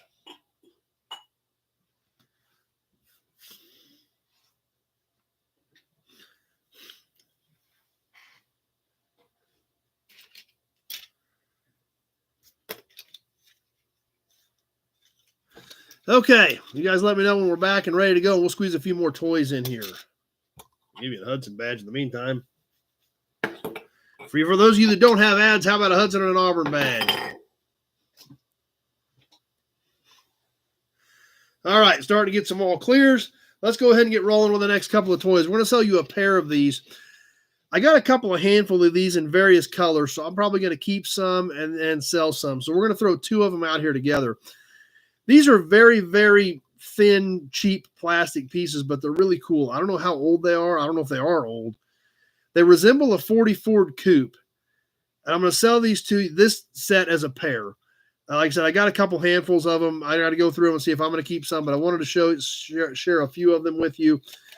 And they are like 40 Ford Coupe stock cars. A yellow one and a white one. They don't really specifically supposed to be anything, but they do kind of resemble a 40 Ford. They are done up as a stock car. They even have numbers cast into them. They have numbers on the hood, numbers on the trunk lid as well, if you guys can see that. They do have a very kind of cheap undercarriage under them. And they do have something that somewhat resembles an engine in them, if you guys can kind of see in there. So we're going to sell you a pair of these. You're getting both of them. Balin wire at 25. Like I said, I don't know what they are. I can't really see a brand on them. I just thought they were cool, so there was a couple handfuls of them. I bought them. I'm going to sell you guys some. I'm probably going to keep some. We're going to get this pair on the timer, and I got Balin wire at 25. Leo at 27. You're getting both of them.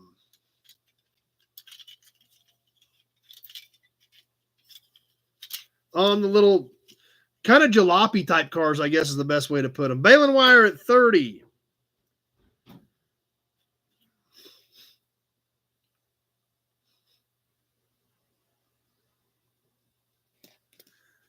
So we're ticking away on these. Working our way towards that 1 minute mark first. Balin wire at 30.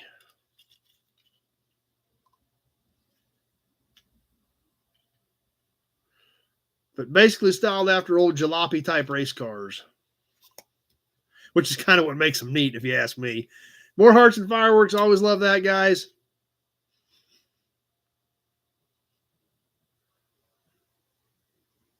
One minute gone, 1 minute left to go. Balin wire at 30 on the pair of old jalopies.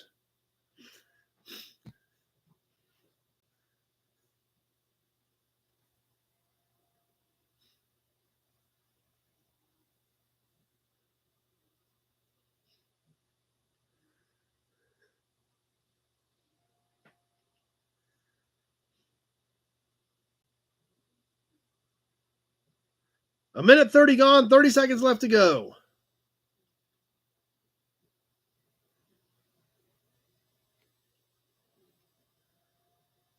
Welcome, new buddies to nobodies. That's a good way to put it, number one.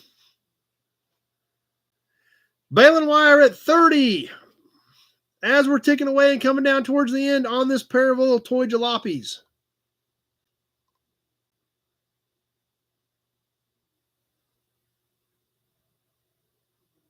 And that does it. Balin wire at 30.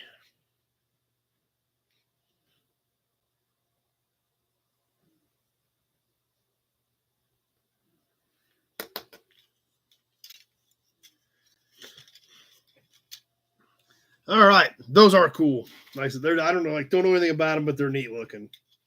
So I knew you guys would appreciate them. We'll mix a few other ones in as we go along when I see how many I'm going to keep and how many I'm going to sell. But there are some different colors of them as well.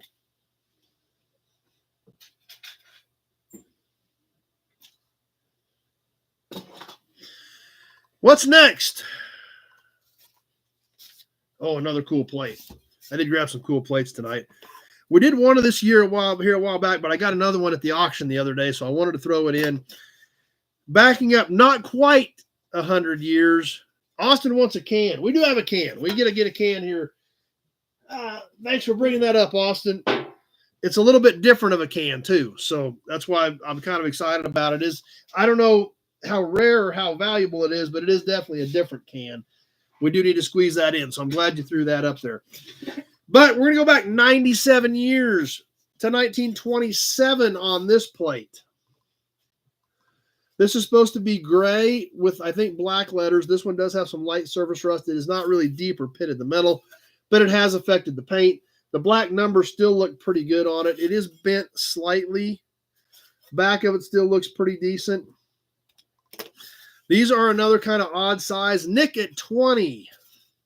Alex at 25. Pappy at 27. This is 15 and an eighth. 15 and an eighth long, so just over 15 inches long, and 5 3/8 high. American Rod Shop's here. Glad you made it. So, cool plate, 97 years old. We have lots of bids. Leo at 35 is our high. It was. Chris at 36 is our high. All right, Chris at 36, we're on the timer.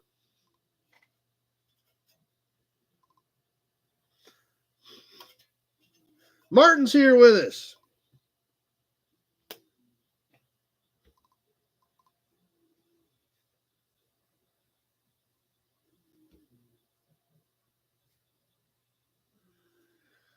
Leo at 40.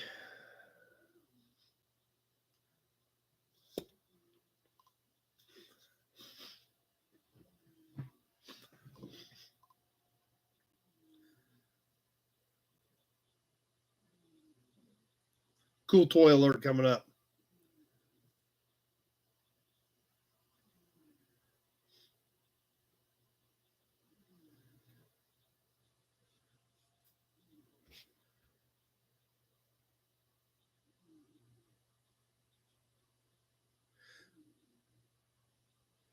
One minute gone, 1 minute left to go. Leo at 40.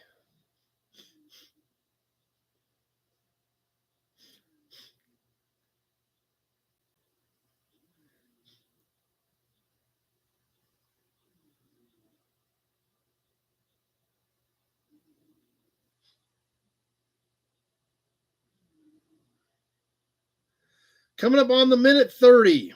Leo must have finally got the knockout blowout there. Minute 30 gone, 30 seconds left to go. Leo at 40.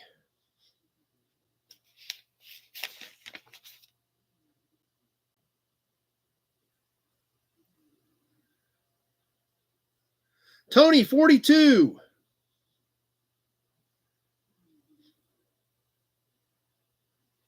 Nick, 44. Just about ready to wrap this one up. Nick at 44. And that does it. Nick at 44.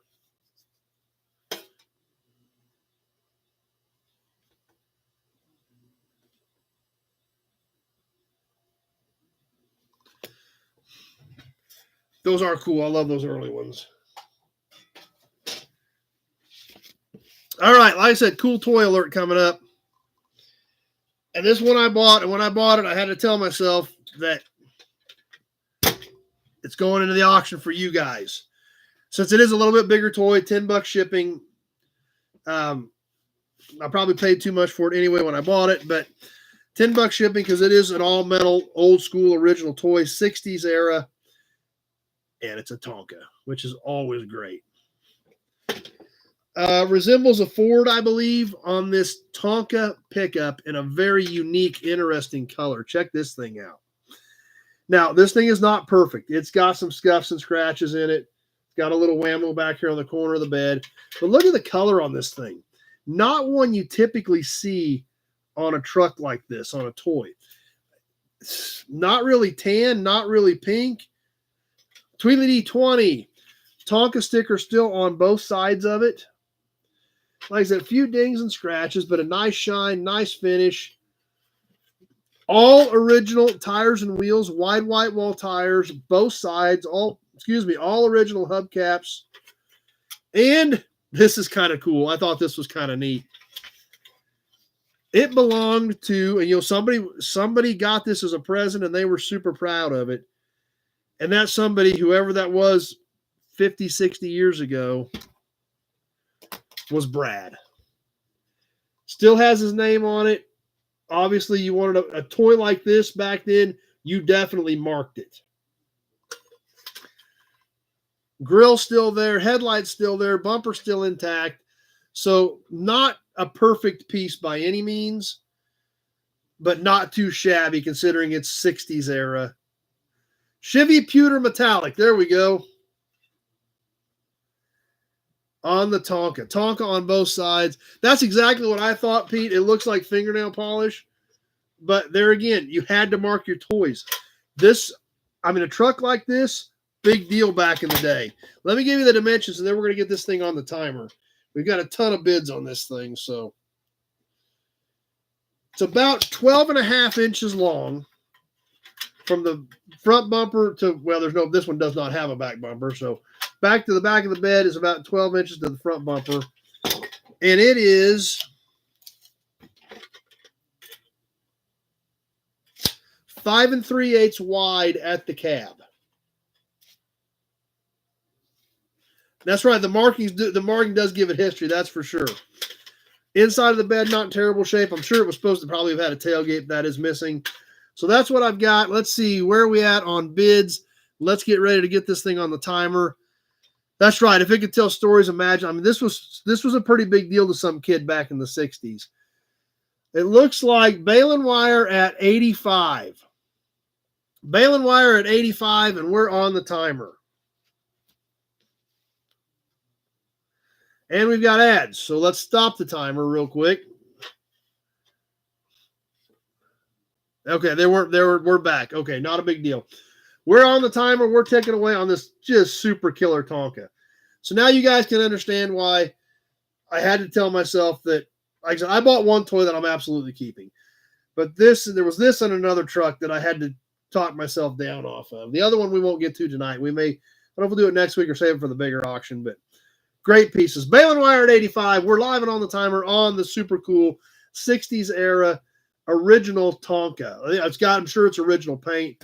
Other than that, and it still has the original Tonka stickers on both doors. Missing a couple little pieces, but overall looks pretty good for its age.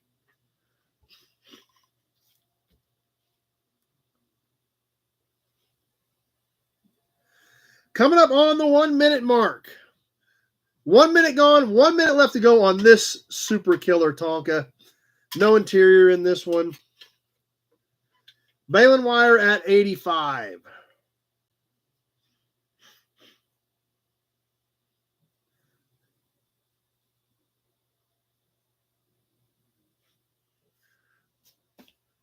Maybe this one was done before we even got her on the timer. Because there's a minute 30 right there. 30 seconds left to go. Still baling wire at 85. 50 Chevrolet at 90. Austin says it's a 59. So a little earlier than we thought.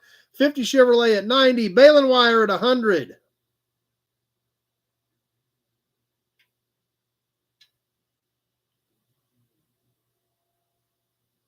Just about done. That does it. Balin Wire at an even 100. The thing is just so cool. I love these things.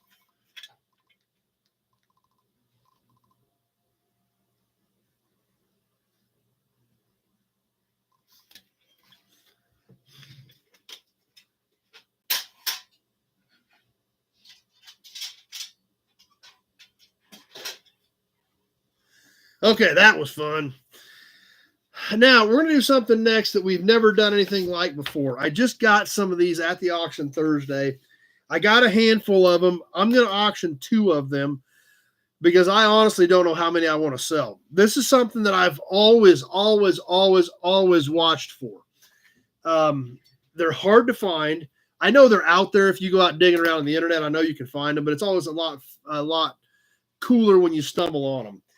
And I've watched for years and years and years for these magazines and had not been able to come up with any just on my own. So I'm going to sell you 2 of them on this auction. And I don't know if I'm going to sell more. I need to look at them. I haven't had time to study them, but I have to sell some of the stuff to justify what I want to keep in my own brain. But these are really cool. Anybody remember the magazine Cartoons? 2 original copies from 1970. Now, these were actually cartoon comic books, basically, of nothing but cars and hot rods. I don't know how well you guys can see these, but it's all, check this out. Check out the exhaust caps. That's the kind of cool stuff that is in these. And it's literally car comic books, hot rod comic books. April and October 1970. Let's look at a couple things in this one. Then we're going to get them on the timer.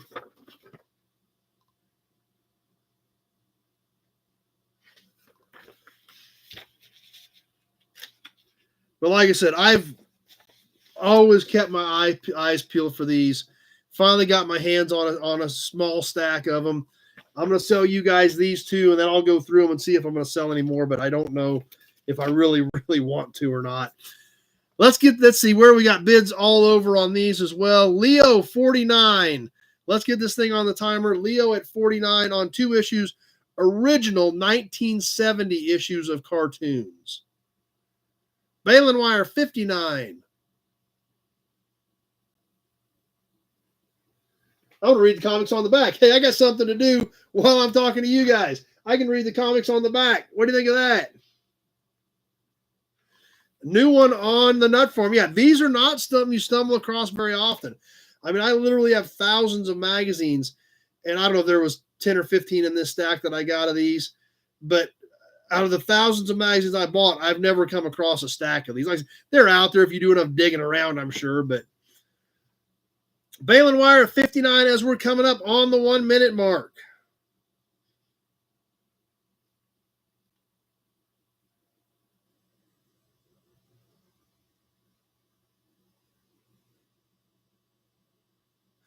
One minute gone, 1 minute left to go.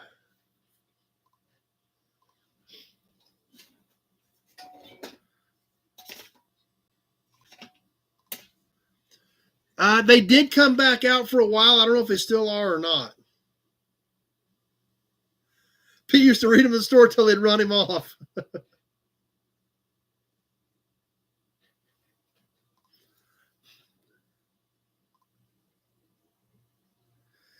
1:30, 1 minute 30 gone, 30 seconds left to go. I think this was probably shortly after Rat Fink, I'm thinking. Like I said, I haven't had a lot of time to spend with these.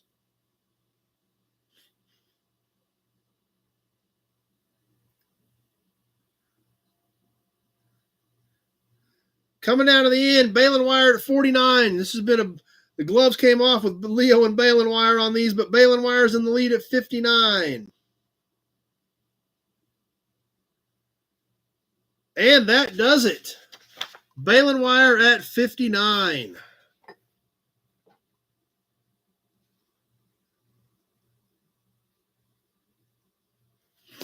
All right, let's get to a can. And this is a little bit different can. It's kind of rough, but I kind of like it because it's kind of cool. It's been laying here for a few months as I tried to decide what to do with it, and decided to go ahead and throw it in here. It's a 1 gallon can, and it's mobile, but it's not. Rico says, yes, they do still make new ones 3 or 4 times a year.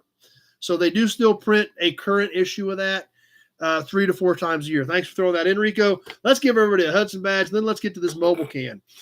This is a mobile thinner can. 1 gallon can, paper label, and it survived. So you guys tell me what you think of this. Like I said, it's a little bit rough, but it's super cool. It's one you never see. Like I said, it's been laying around for a couple months, me trying to decide what I'm going to do with it. Leo at 20. Even still has like some old paint on the top of it. Probably came out of a body shop or something. It is empty. Original cap. But something like this would have never survived. I don't know how this one did. This is a regular rectangle, 1 gallon type can. Original mobile piece. Leo at 20. Let's get this thing boogieing on the timer and see what you guys think.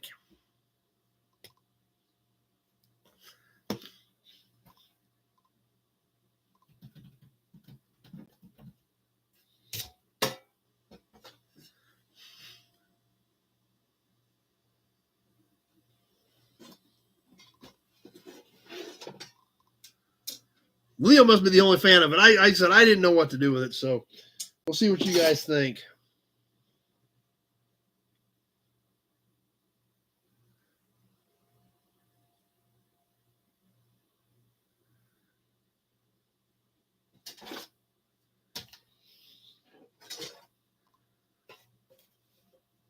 No, backside is nothing, just plain.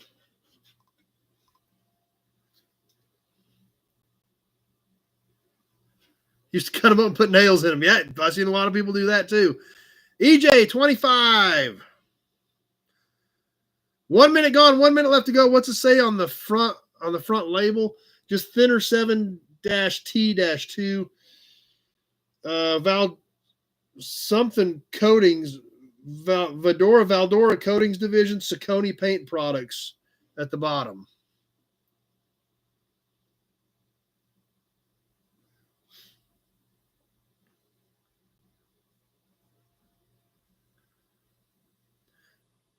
A minute 30 gone, 30 seconds left to go. EJ at 25.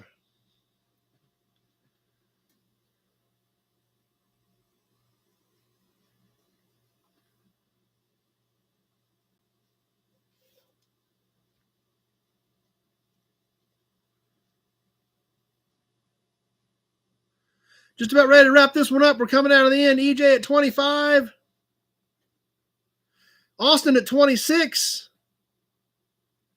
And that does it. Austin at 26.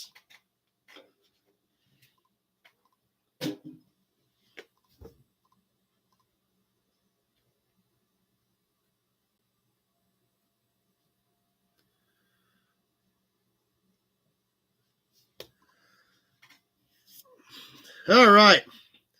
Let's do a couple more things, and then we'll see where we're at.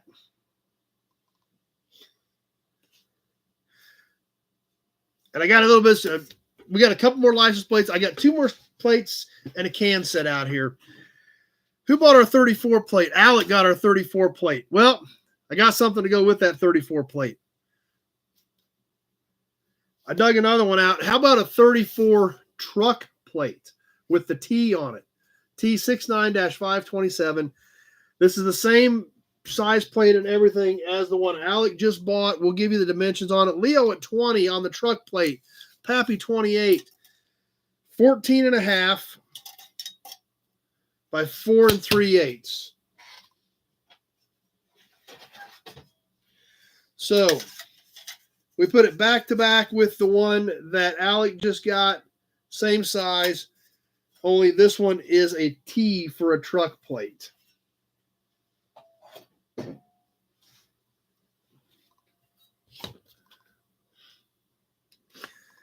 And let's see. We're hung up at 40, actually. We've got Adam at 40 and Leo at 40.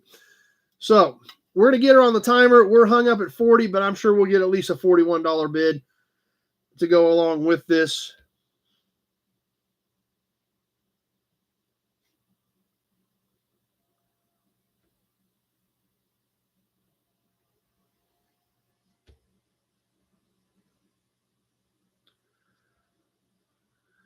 Pappy 41, Leo 42.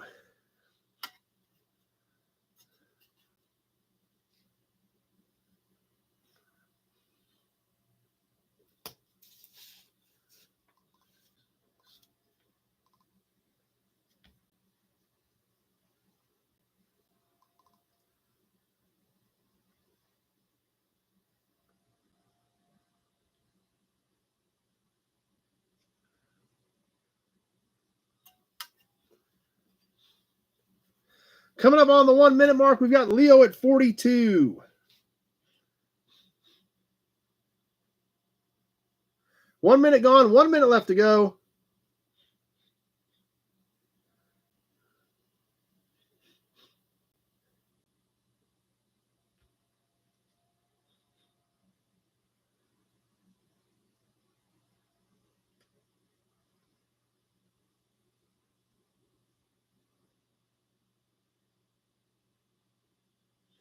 Leo's reloading as we hit the minute 30 mark, 30 seconds left to go. Leo at 42, but there's a good chance there may be a sniper hiding in the woods on this one.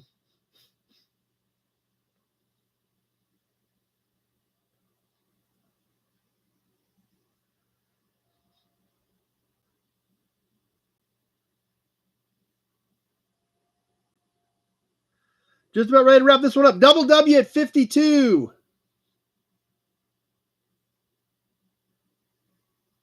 And that does it. Double W slid in there at 52.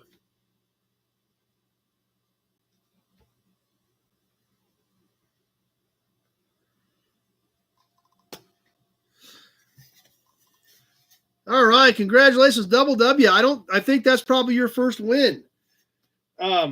Congratulations. Glad you're here hanging out with us. Glad you like that. And if you got any questions about payment or anything, just give me a call. Just make sure you put on there what it's for. Make sure your address is in there. Oh, it's Weston. Okay. That's easy enough. You never went by that before. So that I didn't know you were logged in under that. So that's easy enough. No problem. While they were inviting all the nobodies and killer toys come up. Yeah. Yeah, that was a cool truck. That's for sure. So Weston has been hiding out incognito tonight under Double W. So now he's been exposed. All right, let's catch one more can and a batch of plates. We got a batch of plates coming up. A set, so to speak. This next can is a composite, but it's super cool. I only had a few of these. We sold one a while back. I sold one at Wichita. And we're going to sell one more tonight. And I don't know how many more I've got because there was only a handful of these on this Tracto Super Duty lubricants. Like I said, this is composite. There is no barcode. So I'm guessing it is late 70s. Absolutely amazing colors. Yellow background, red and blue letters. It is new. It is full. I will have to punch it on the bottom to drain it. Tracto SAE 10W30 SD Super Duty motor oil. It is a standard size quart. Leo at 10. Yeah, it is super shiny. It's got the gears on it over here. Just a lot. There's a lot to love about this can. It doesn't have an animal or anything on it, but it's still a lot to love on it. And let's see. Tracto Super Duty lubricants are unconditionally guaranteed. Tracto Heavy Duty lubricants are guaranteed for use in all types of automobiles, tractors, trucks, and diesels.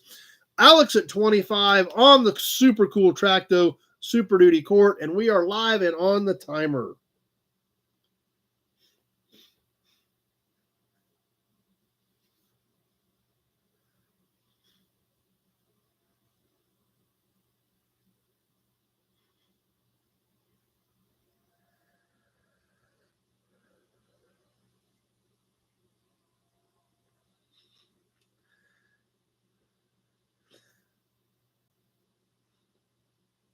Ads. We got ads. Okay, let's stop for a second.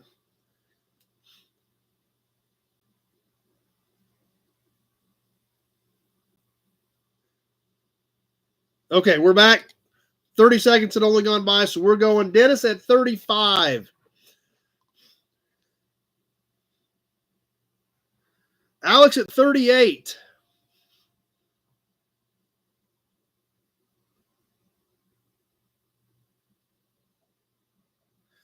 EJ at 40.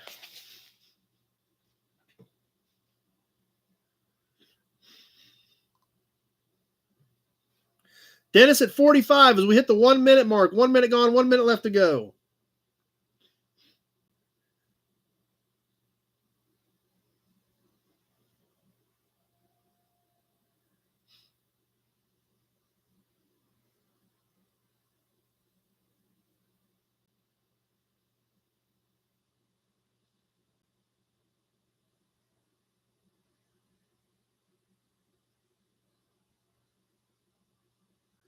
And there's the minute 30. 30 seconds left to go. Dennis at 45. We've had a few bids on Facebook too, but they were well past that, so I'm still keeping an eye on Facebook as well. Dennis at 45.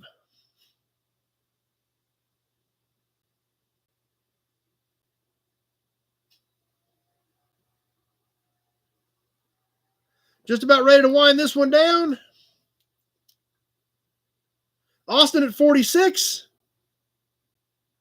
And that does it. Austin slid in there at the last second with 46 and took it home.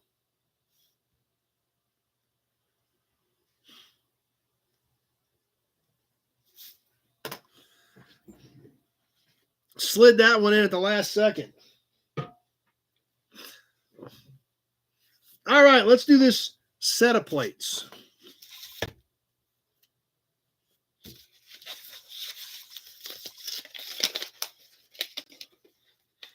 Okay, no problem, Austin, and I won't worry about draining it. I'll just put it in your box. Like I said, you guys that are picking up, whenever I get your payments, I mark them paid. I mark the date. I put it in the box so that it's done and taken care of. Leo don't even care what these are. If there's a set of plates he's in, starting us at 20. Probably heard the paper.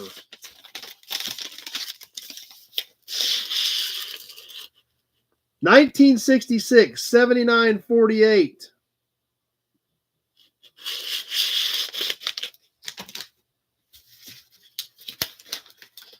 Come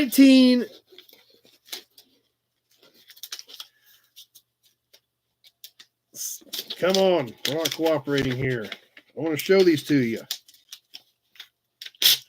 I guess they've been in here for 60 years. Not quite 60 years. $79.49.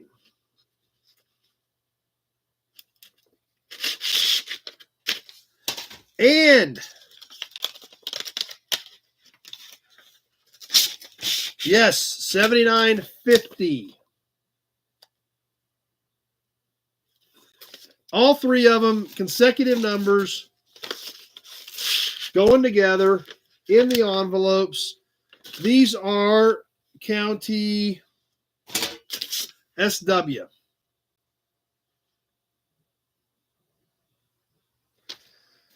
So there's one out, brand new, absolutely stunning plates.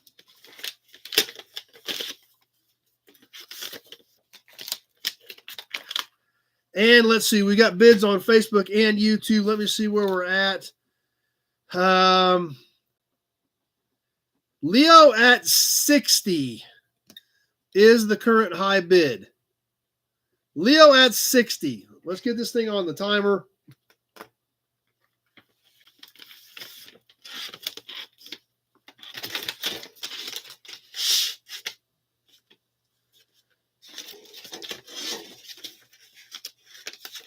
Adam at 65. We've got Adam on Facebook at 65.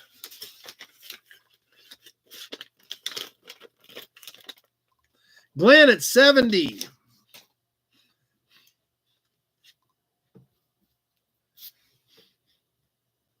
Leo 75.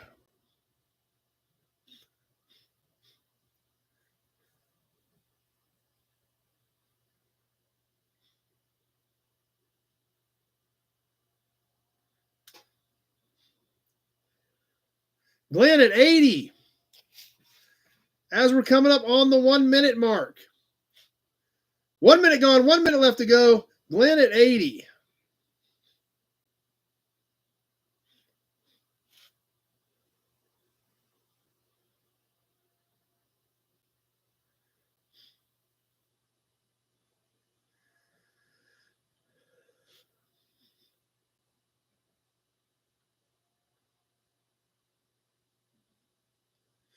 Coming up on the minute 30 mark. Leo, 83. A minute 30 gone, 30 seconds left to go. Adam at 85. Adam on Facebook at 85.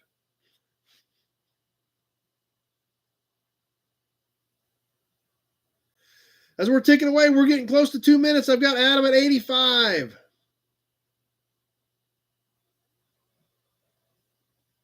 Just about ready to wind this one down.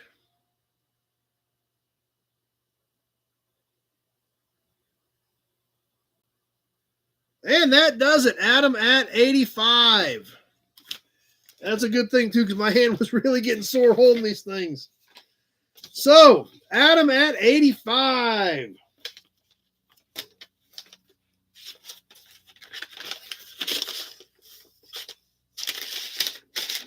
Bag these all back up.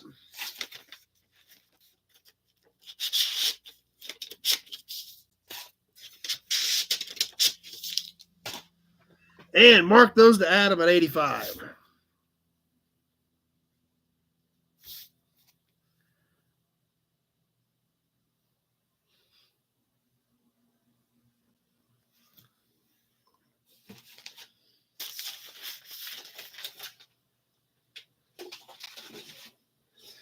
Okay, what's everybody think? We want to do a couple more things. We want to go ahead and call it, move on to the magazine, and kind of get building up for a bigger auction later this month.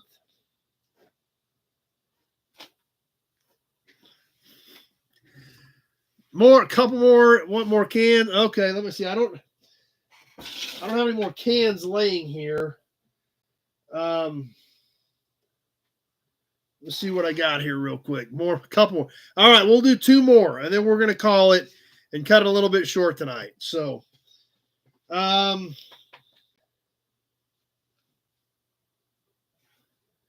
hubcaps. Let me hold on here just a second.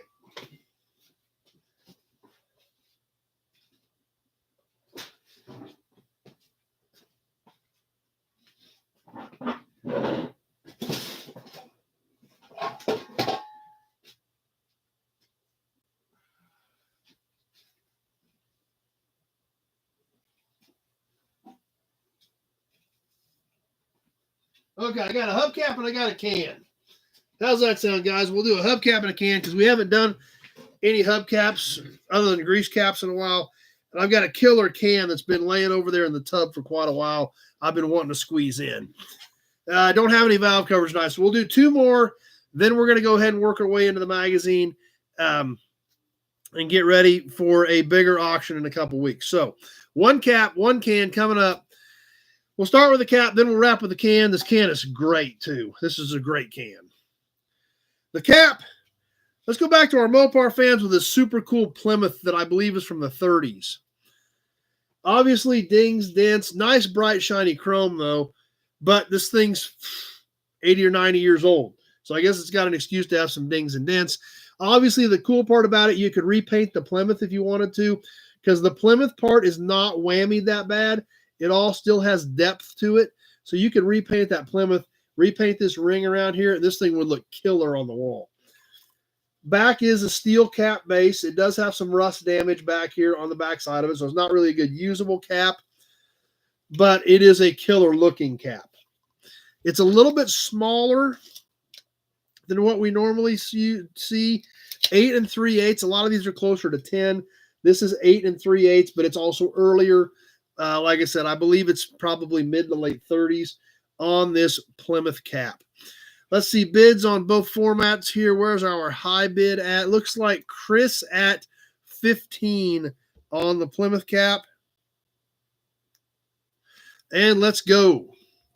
Chris at 15.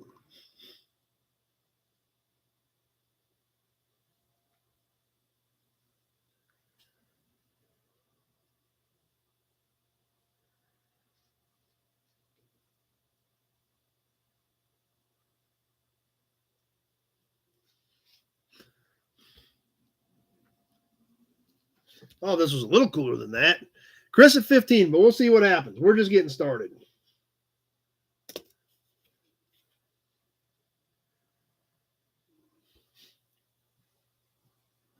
Also doubles as a hat.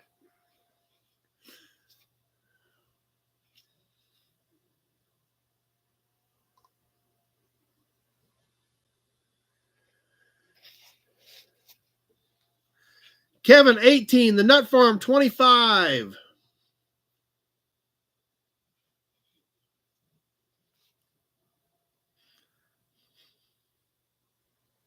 One minute gone, 1 minute left to go. The Nut Farm at 25.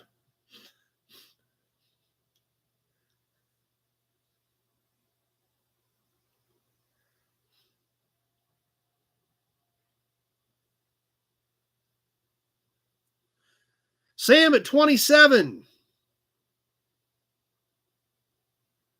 I got Sam on Facebook at 27. And there's the minute 30 mark. A minute 30 gone, 30 seconds left to go. Sam at 27.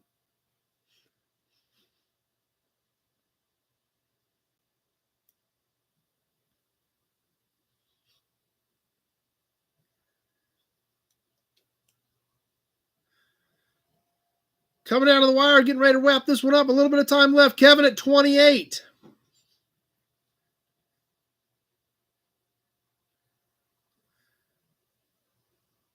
And that does it. Kevin at 28.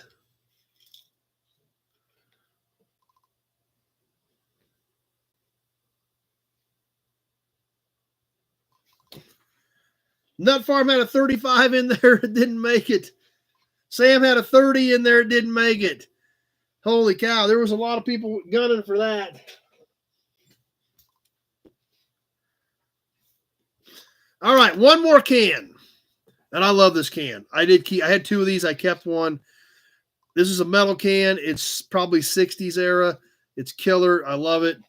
I wouldn't be selling it if I didn't have one. For our international fans, I guess we started with an international piece. We'll end with an international piece.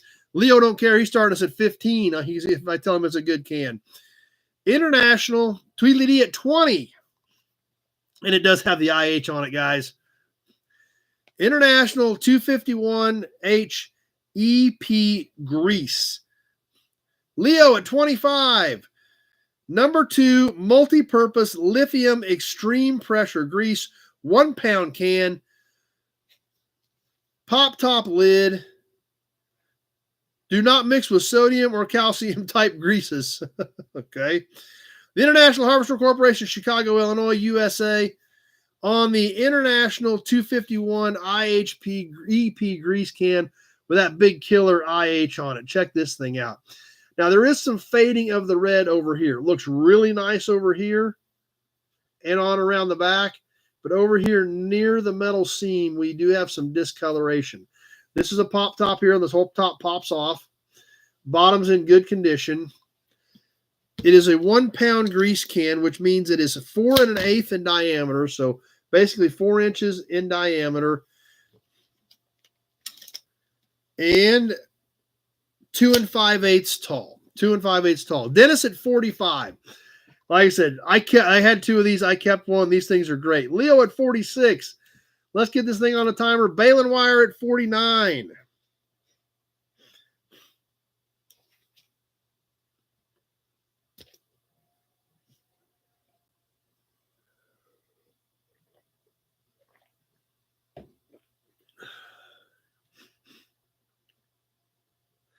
And like I said, it is all metal. I don't know if I mentioned that or not. There's the seam on it. It is a steel can. So I'm thinking it's probably 60s. I think it's a great can. It's a good size, easy to display, good looking can.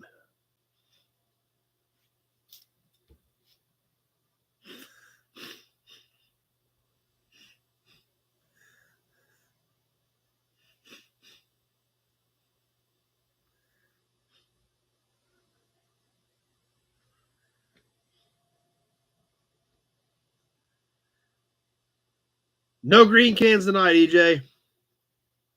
1 minute gone, 1 minute left to go.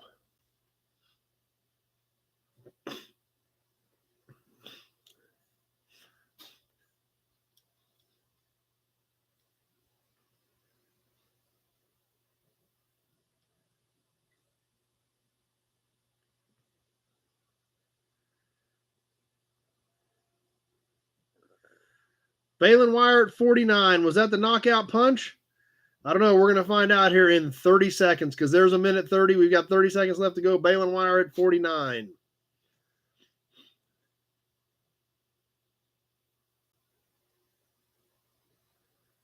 '50 Chevrolet 59. Balin Wire 69. I told you guys I like this one, so obviously you do too. As we're coming out of the end with just a few seconds left to go, we've got Balin Wire at 69. And that does it. Balin Wire at 69.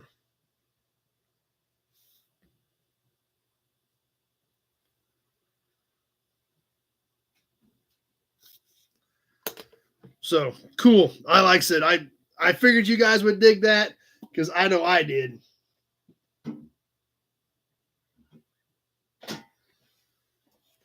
All right. Had a great time with you guys tonight on the auction. We'll go ahead and cut this one a little bit short because we're going to save up some and do a bigger one here in a couple of weeks.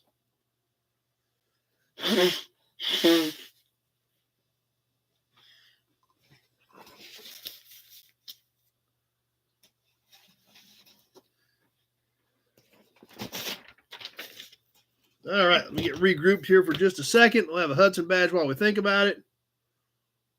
Glad you guys enjoyed it. I always really try to get a good mix. I keep going to auctions. I keep gathering up cool stuff. Some for me, some for you. But like I said, that truck tonight, and I got another truck that I like probably a little more than that. But both of them, I had to tell myself that, that's some of these have to go. But I did keep one. Corvette badges, don't have any Corvette badges tonight, Sam. But I got one truck for me that I am keeping. So we'll check that out maybe Tuesday night. But anyway, thanks for playing along, guys. Had a great time with you. No problem, Austin. Perfect. Not a big deal. I'll just mark them paid and get them in a box for you so you can pick them up. Had the right stuff for Balin Wire tonight. And that's perfect because, like I said, all you guys, Balin Wire, Austin, Alex, Kevin, all you guys that plan on picking up, that's great. We don't have to worry about anything getting messed up in shipping. And I literally have, and in fact, I'll grab one of those boxes next week and show you guys. I put a piece of masking tape on it. All this stuff for you guys that are picking up tomorrow morning, I'll put a piece of masking tape on it. I'll put the episode and the amount on it. And then as you pay for it, I mark it off paid and put the date, and it goes in your box. So that I do that every time something comes through to make sure I keep track of that. So glad you guys had a lot of fun with it. I know I did. And it's exciting for me, too, to find some of this stuff and then be able to share it with you guys and add to your guys' collections, too. So, but anyway, let's keep moving into the magazine. Kenny says, hit the like button. I appreciate that. We're going to wrap up Motor Trend from October 1993 tonight. And there is some really great stuff in this. We've spent 2 nights on this magazine already. And we've got another full night in it tonight, and there's some really neat stuff. Looking back 30 years, it's crazy. Look at these cars here. The Cadillac, the Mitsubishi 3000 and or the Stealth GT, the Camaro, the 4th gen Camaro convertible. These cars, this is 30 years ago, guys. 30 years ago. And like I said, it just keeps getting, even after starting it a few weeks ago, doing all the cars from 1994 a couple weeks ago, there is still some great stuff in here. I started to flip through it to decide if there was going to be enough to justify doing another night, and there was more than enough to justify doing another night.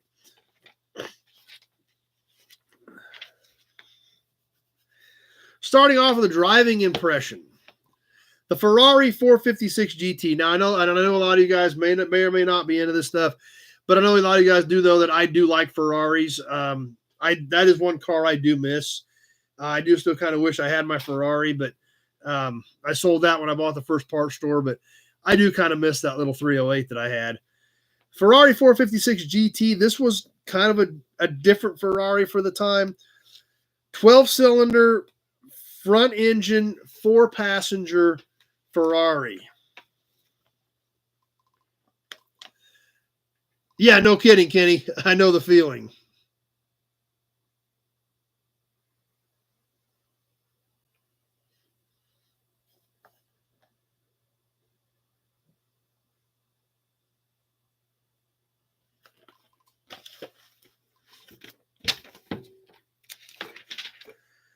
And as we keep working our way through, we see some more iconic cars. In fact, we're going to catch a couple of iconic cars from the 90s in this episode, in this issue. A car that did not come out in 1994, but did come out a couple years later, that nobody thought was going to happen. Anybody that saw this car at a car show would have said there's no way that car will ever make production. There's no way that car will ever be built. There's no way you will be able to buy that car at a dealership with a full factory warranty. However, just a few short years later, they were proven wrong when Chrysler did release the Plymouth Prowler to the public. Yeah, 4-seat Ferrari is two adults and two toddlers. That's about it. So they kept Big Job's trigger finger taped up tonight and in handcuffs. Glad you're here. At least you're here, Big Job. We're glad you are. Hot Rod is now $750 an issue, or $30 for a year. So that answers that question from earlier. Thanks, Pappy. Thanks for checking that out. Now, personally, the Plymouth Prowler obviously was a mixed bag of opinions. The fact that it definitely looked like a hot rod, but it was V6 powered. A lot of people didn't like it, but did not like that. Me personally, I have a soft spot for them, just as I do my Viper, because I went to work for Chrysler in 97, and these were sitting on the showroom floor at all the big dealers with the Vipers. So to me, I've got a soft spot for them. I've always liked them. I was around them. I experienced them. We trained on them. I've still got some internal literature on them. I've got a factory press kit that one of the reps in the Houston zone office gave me. I've still got it. Thought it was super cool. So the Prowler was something that they never should have built, but they did. Z-Bear's grandma had a Cadillac just like the one on the front. That's hilarious. But there again, even this magazine from the early 90s, there again, in Z-Bear, that's a perfect example of why we do this, is it brings back those memories. It takes us back, just like my stories with the Prowler, it takes us back. So the Prowler should have never been built. It did get mixed opinions because of it being a V6. But on the other hand, they freaking built it. They built it. They produced it. You could buy it at the dealership with a factory warranty. They were cool cars. They were a lot of fun. It should have never happened, but they did it anyway. And I think that was a statement and a testament to what was happening at Chrysler at that point in time. Benomar's dentist had one, or still probably does. Yeah, I like them.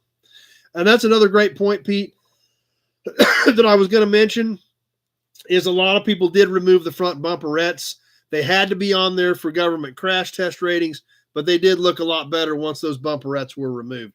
And they were actually, I mean, it literally takes like 5 minutes. I mean, the bolts on those bumperettes were tucked up back in there. They were easy to get to. They literally you could take them off in like 5 minutes. I mean, they were designed to be removed immediately, but they couldn't sell them without them due to the crash standards. So 18s and 20s. I don't remember. I think the rears were 20s. I don't remember the fronts were 18s or smaller. But that's right, Kevin. But the Viper and the Prowler should have never been built, but they did it, and they are, the Prowlers still haven't caught back up. But I don't know if you guys have watched Viper prices lately, but that Viper thing is getting a little off the rails, especially some of the 5th generation ACR cars. I've seen a few of the very low color production Gen 5 ACRs with low miles asking in the 4s. I haven't seen anybody pushing a $500,000 on one yet, but they're asking in the 4s on some of those Gen 5 Viper ACR cars. The Vipers were such a unique car that should have never happened.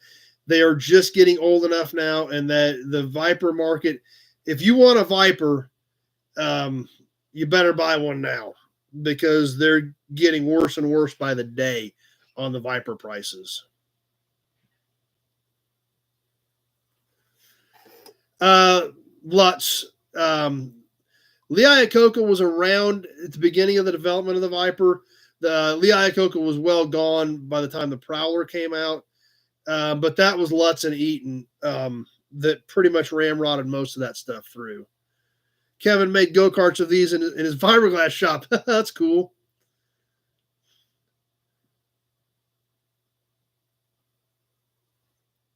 Big Job did everything Big Job had to not bid on that Tonka. I bet so. You bet, Leo. Thanks for donating. So that was pretty much Lutz and Eaton on the Viper and the Prowler. But like I said, Iacocca was around at the beginning of the development of the Viper when they brought Carroll Shelby in. But by the Prowler time, he was already gone. So let's keep moving to something else that I think is going to be a little bit. I think I'm not going to say that they're going to be huge collectibles, but for their time, do we have a Prowler to auction? No, I don't have a Prowler. For their time, they were still V8 rear-wheel drive, and I think that at some point there is going to be a little bit of a following for these. The late 80s, early 90s era Thunderbirds. This one, just an LX, not a Super Coupe, but the Super Coupes with the supercharged and manual transmissions were quite a car. I think this era of Thunderbird, not today or tomorrow, but 5-10 years down the road, I think we're going to see a following for these, as well as the Cougars, especially the XR7s from this era being V8 rear-wheel drive. Hudson badge for Big Job. Good point. Let's give him an Auburn badge as well. So that's why I want to mention this. V8 rear-wheel drive. Cars have been completely overlooked, but I think down the road we're going to see a few of these pop up. We'll see a few Super Coupes break the bank, and people are going to realize that these, for their time, were not a bad car.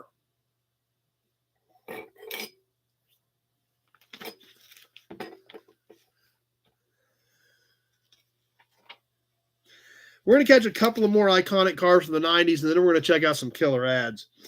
This next car is definitely the frequent flyers coming in for iron, says Glenn. A car from the 90s that none of us will forget, that you can't miss, that, in all honesty, to me, have kind of surprised me that they haven't picked up yet. Pappy's got to jump off.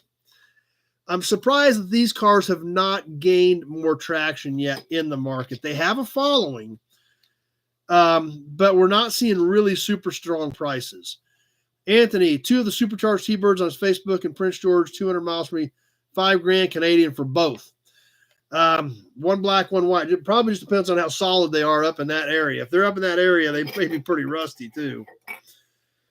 But I can't understand why these cars, they have a following, but they just are not bringing the money yet. And we all know them.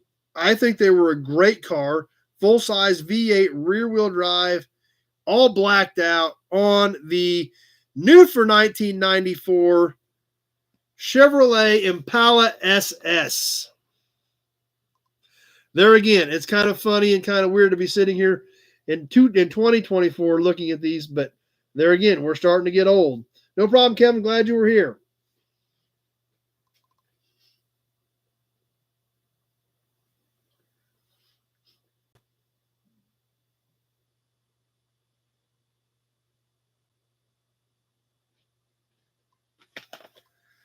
And then one more iconic cars from the 90s that we're going to check out. Pete loves them. Yeah, I think they're a great car.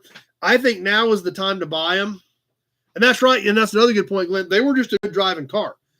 Bucket seats, console, floor shift, sporty wheels, blacked out, V8, rear wheel drive. I mean, there were just so many good things about them. I'm just surprised they haven't picked up more. But I think that is a car. I would put that car in the buy now category. They haven't taken off, but I honestly do not see how they're not going to not take off for what they were.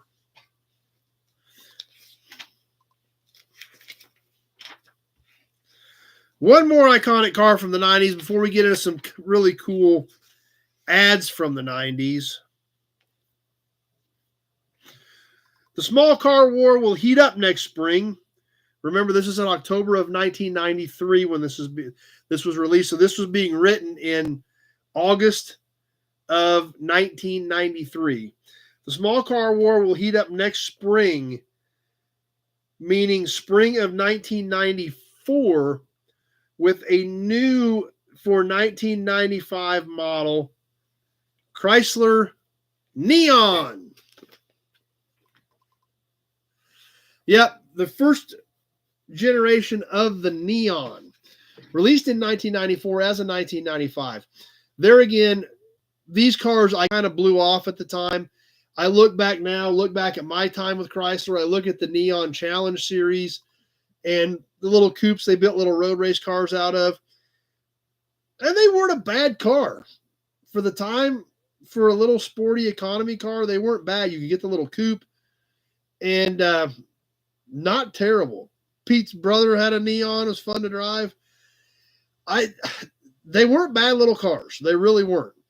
I know head gaskets went out on them a lot, but because we saw a lot of those on warranty tickets. But overall, once they got that problem fixed, these were not terrible little cars. Should have come with extra head gaskets and a manual.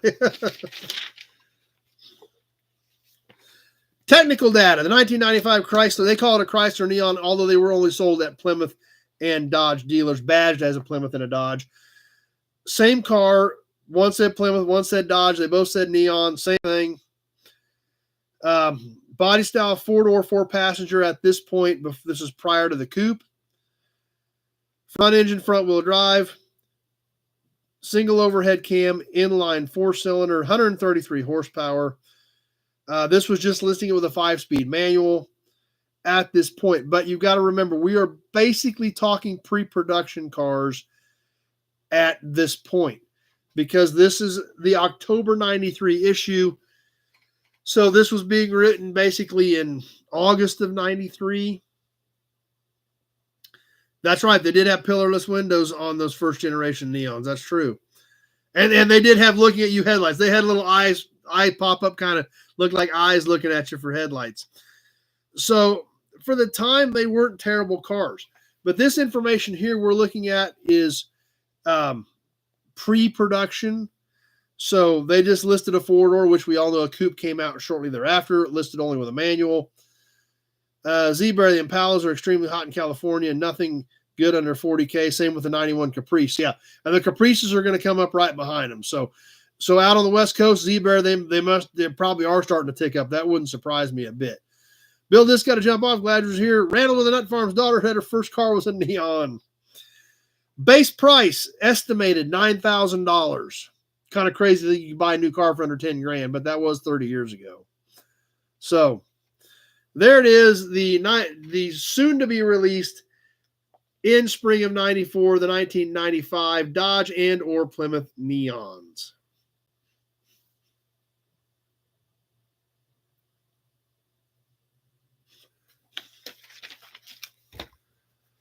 So let's catch the ads real quick before we get ready to wind this one down. Because there are some cool ads in here, so I don't want to skip them. And this is going to wrap up this magazine. We'll be back to 1913 next week. But this ad, the first ad we're going to check out is multiple pages, and it's a big ad. The most dependable, longest lasting light-duty trucks of any full-line trucks, the 75th anniversary of Chevy trucks. Several pages here we're going to take a look at.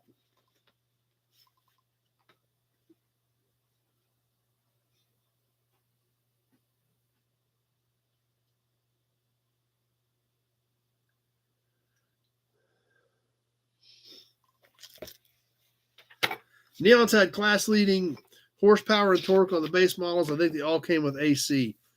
Yeah, I would imagine so.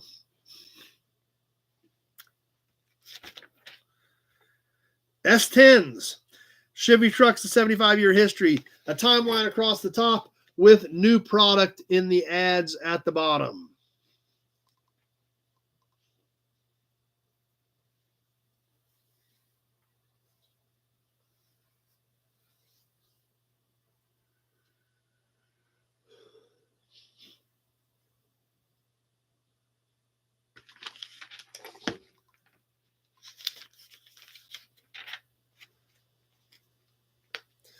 Now, it's kind of weird as I flip the page. We see the redesigned S10 here. Pickup. Balin Wire, I had several of them, never thought they would be collectible. I don't think they're going to be hugely collectible, but I think the challenge cars could be, the little coupes could be.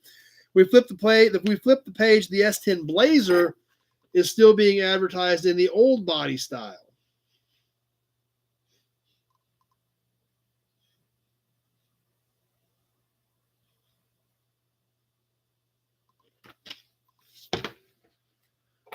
Thought the Neons were cute and ugly, but they were difficult to pinstripe. Strange line on the rear quarter. Never had to deal with that. So,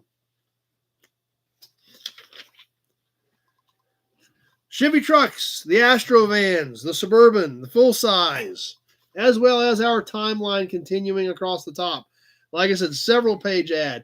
Tony had a 93 S10, probably brings back some memories for you.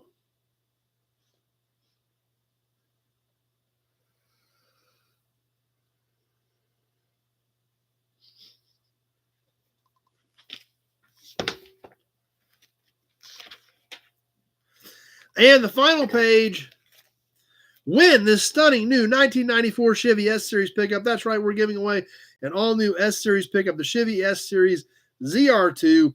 Enter to win your own new 94 S10.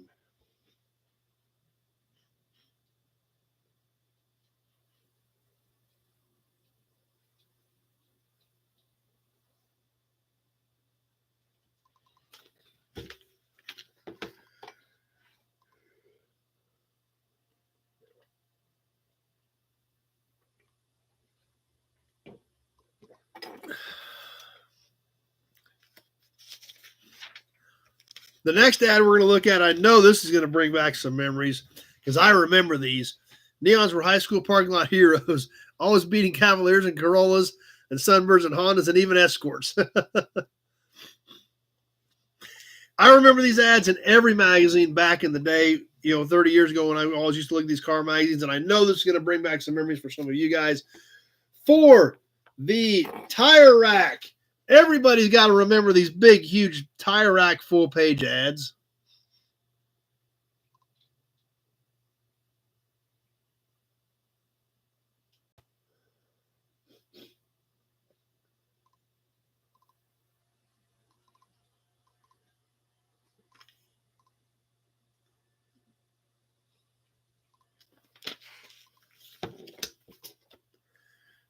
And moving forward to one of my favorite ads, Pete still orders from Tire Rack.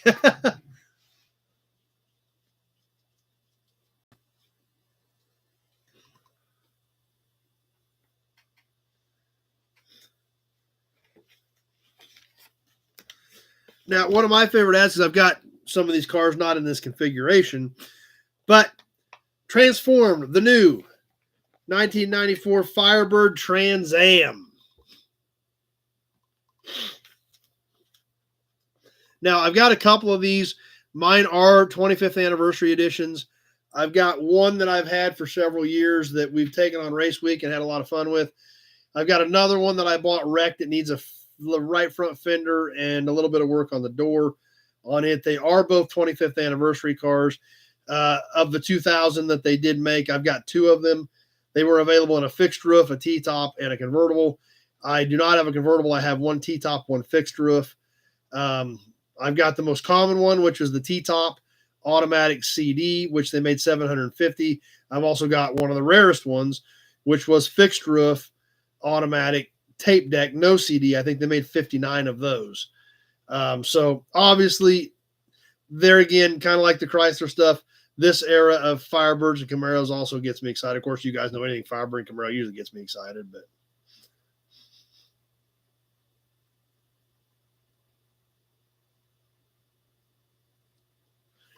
Neons were 109 down and 109 a month. I don't remember that much. What's my favorite car? Who knows? There's so many of them. It's hard to say. But as most of you guys know, I do have a few Trans Ams and Camaros sitting around. A few more ads I do want to catch, and then we're going to wrap this one up. Another ad, iconic for the 90s, that I know all of us are going to remember. I know I sure did. My dream car was the WS6 from the 90s. Oh, from the 90s. I've got some. Mine are for 2000s. My WS6s are. I got an 01 coupe and an 02 convertible. I got videos on both those if you haven't seen those, Z-Bear. But yeah, I've got a pewter 01 coupe and a white 02 convertible, both WS6s. What was the 4th Gen 4 Firebird engine? Formulas had V8s as well. This era in 94, they were still LT1s. In 98, they went to the LS1. Nut Farm's got to jump off. Glad you were here, Randall, for most of it. We just got a few more things we want to check out, including this ad, because there again, something that I think all of us remember very vividly from this era. Mr. Goodwrench Quick Lube Plus on the back of a black Chevrolet. I don't think there's anybody that was a car guy in this era that does not remember Mr. Goodwrench on the back of a black Chevrolet with a number 3 on it.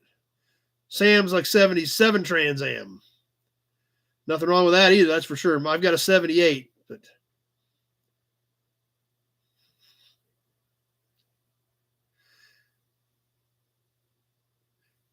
it puts 2000s in with the 90s. Yeah, on the 4th gens, it just kind of rolls together. You're right. So I've seen a little bit of some of that. I've seen some pictures of some of that stuff of that Hemi Olds. I don't know much about it, but I have seen some. Balin Wire's a fan of the 55. Bel Air. Glenn had 278s. So, yeah, 77, 78, I go either way, but my 78 is a local car, bought new, 25 miles from here, been in Great Bend its whole life, 46,000 miles, never been touched. So, and it's a Marty Blue car. So, I'm pretty happy with that. But this, obviously, if we're looking at a magazine from this era, you have to check these ads out. And we're going to catch a couple of more, and then we're going to be ready to wrap this up and wrap up tonight. But to go with the Goodwrench Service Plus, Ford couldn't be left out with their Motorcraft maintenance specials. High quality at a low price doesn't happen every day. Cash in on Motorcraft's cash back rebate on their maintenance parts.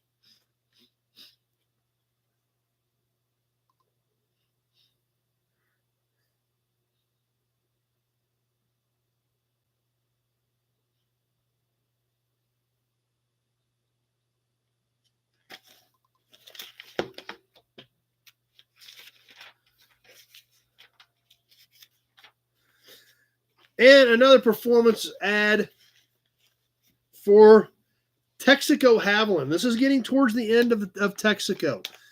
Texaco was gone by the late 90s, I think, bought out. Texaco Haviland with Mario Andretti and IndyCar Racing being sponsored by Texaco.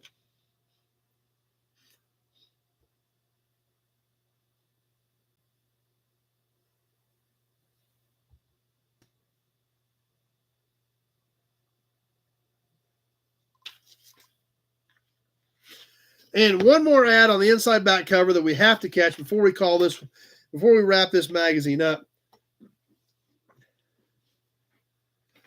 The new 1994 Camaro Z28, big 2-page full color ad.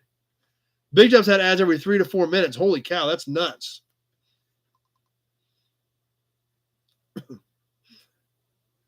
On the inside back cover.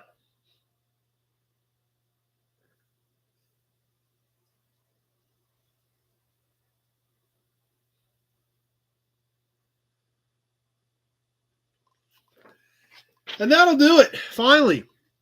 That will wrap up the October 1993 issue of Motor Trend covering the 1994 new cars. I personally enjoyed this. I hope you guys did too. I mean, it's getting a little bit newer, but these cars are all 30 years old and now on the verge of being antique, technically, legally being antique vehicles.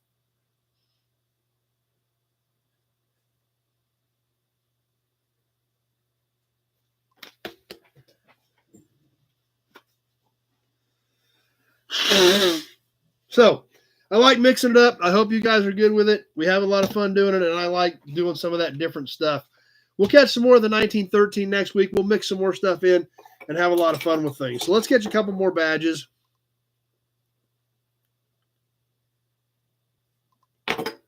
No problem, Z-Bear. Glad you were here.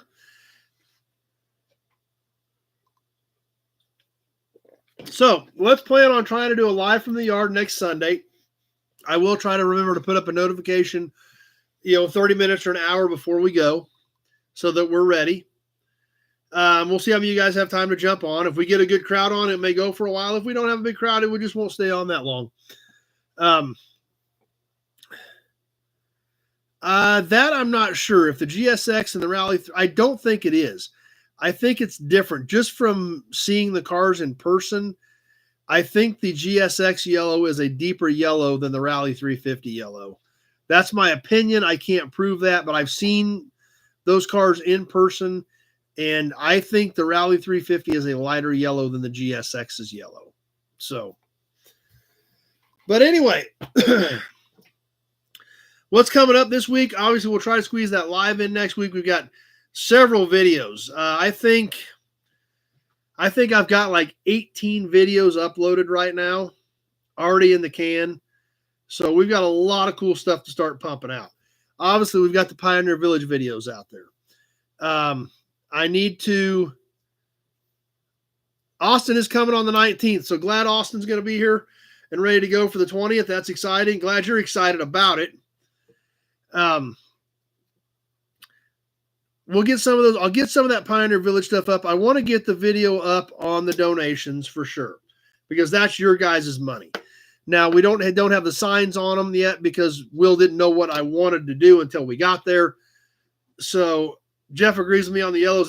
That's what I'm thinking. So he's going to send those to me once he gets them done. So we don't have our names on them yet, but I will have copies of those flyers to show you guys when they're done.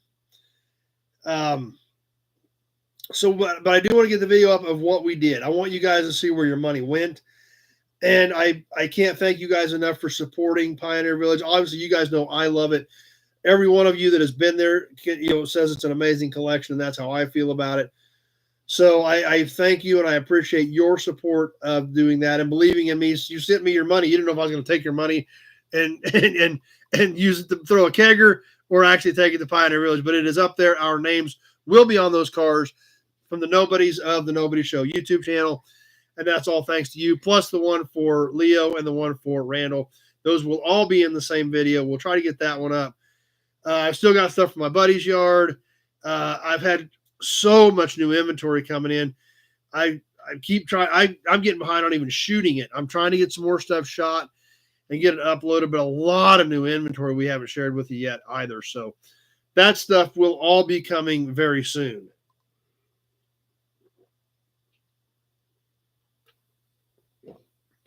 And with that, I guess that will pretty much do it for episode number 203, which is crazy that you guys keep coming back. Even here to the very end, our numbers have dropped off significantly, but you guys are all still on here to the very end, and I super appreciate that. I appreciate your support. I appreciate what you guys do with your participation, your knowledge, sharing it with all the other viewers. And we will do Toy Tuesday live Tuesday night. So we hope to see you here at 7 Central for Toy Tuesday. We will catch the live from the yard next Sunday morning. Please be aware of that and be ready for that. There's been a lot of stuff coming in, and a lot of things have been moved around here since we did the last one 3 months ago. So you're going to want to be on with us for that. We will get some of this other content up. I promise you, something from Pioneer Village this week, as well as some new inventory stuff. And we'll try to keep things moving forward. So thanks for being here tonight. I appreciate you guys spending your time with us, hanging out. I super appreciate all the support for April 20th. I'm looking forward to it. It's going to be a great time. Like I said, we will start revealing some of those raffle prizes that are going to be given away next Sunday night, getting ready for April 20th. Please get registered with Pete if you have not done so already. Jot this down, even if you're thinking about coming, so you've got it. Pete's doing an amazing job of helping keep this thing on the rails for me. So please work with us and get your information to him so we have your name tag's ready, you're in the drawing, all this stuff is done ahead of time, and we don't have to deal with it that day when everybody's showing up. There again, thanks, Big Job. More Johnny Carson comments. I'm still amazed that you guys even remotely even think about that. What we do here is of that quality. I do work hard for you guys. I do think these things through when I build this stuff out, and I really try to do a good job. So I appreciate the kind comments and the kind words and all the support of you guys, of the channel, the lives, and everything we do on here. So, and that's all because of you. Dan's on. I didn't know Dan was out there hiding around tonight. Glad you were here tonight, Dan. So thanks to all of you guys, the viewers on Facebook, the viewers on YouTube. You guys are what make this thing what it is. Not me, the dum-dum sitting here in front of the webcams. This is all about your knowledge and you sharing all of that. So thank you for supporting it. Thanks for being part of it.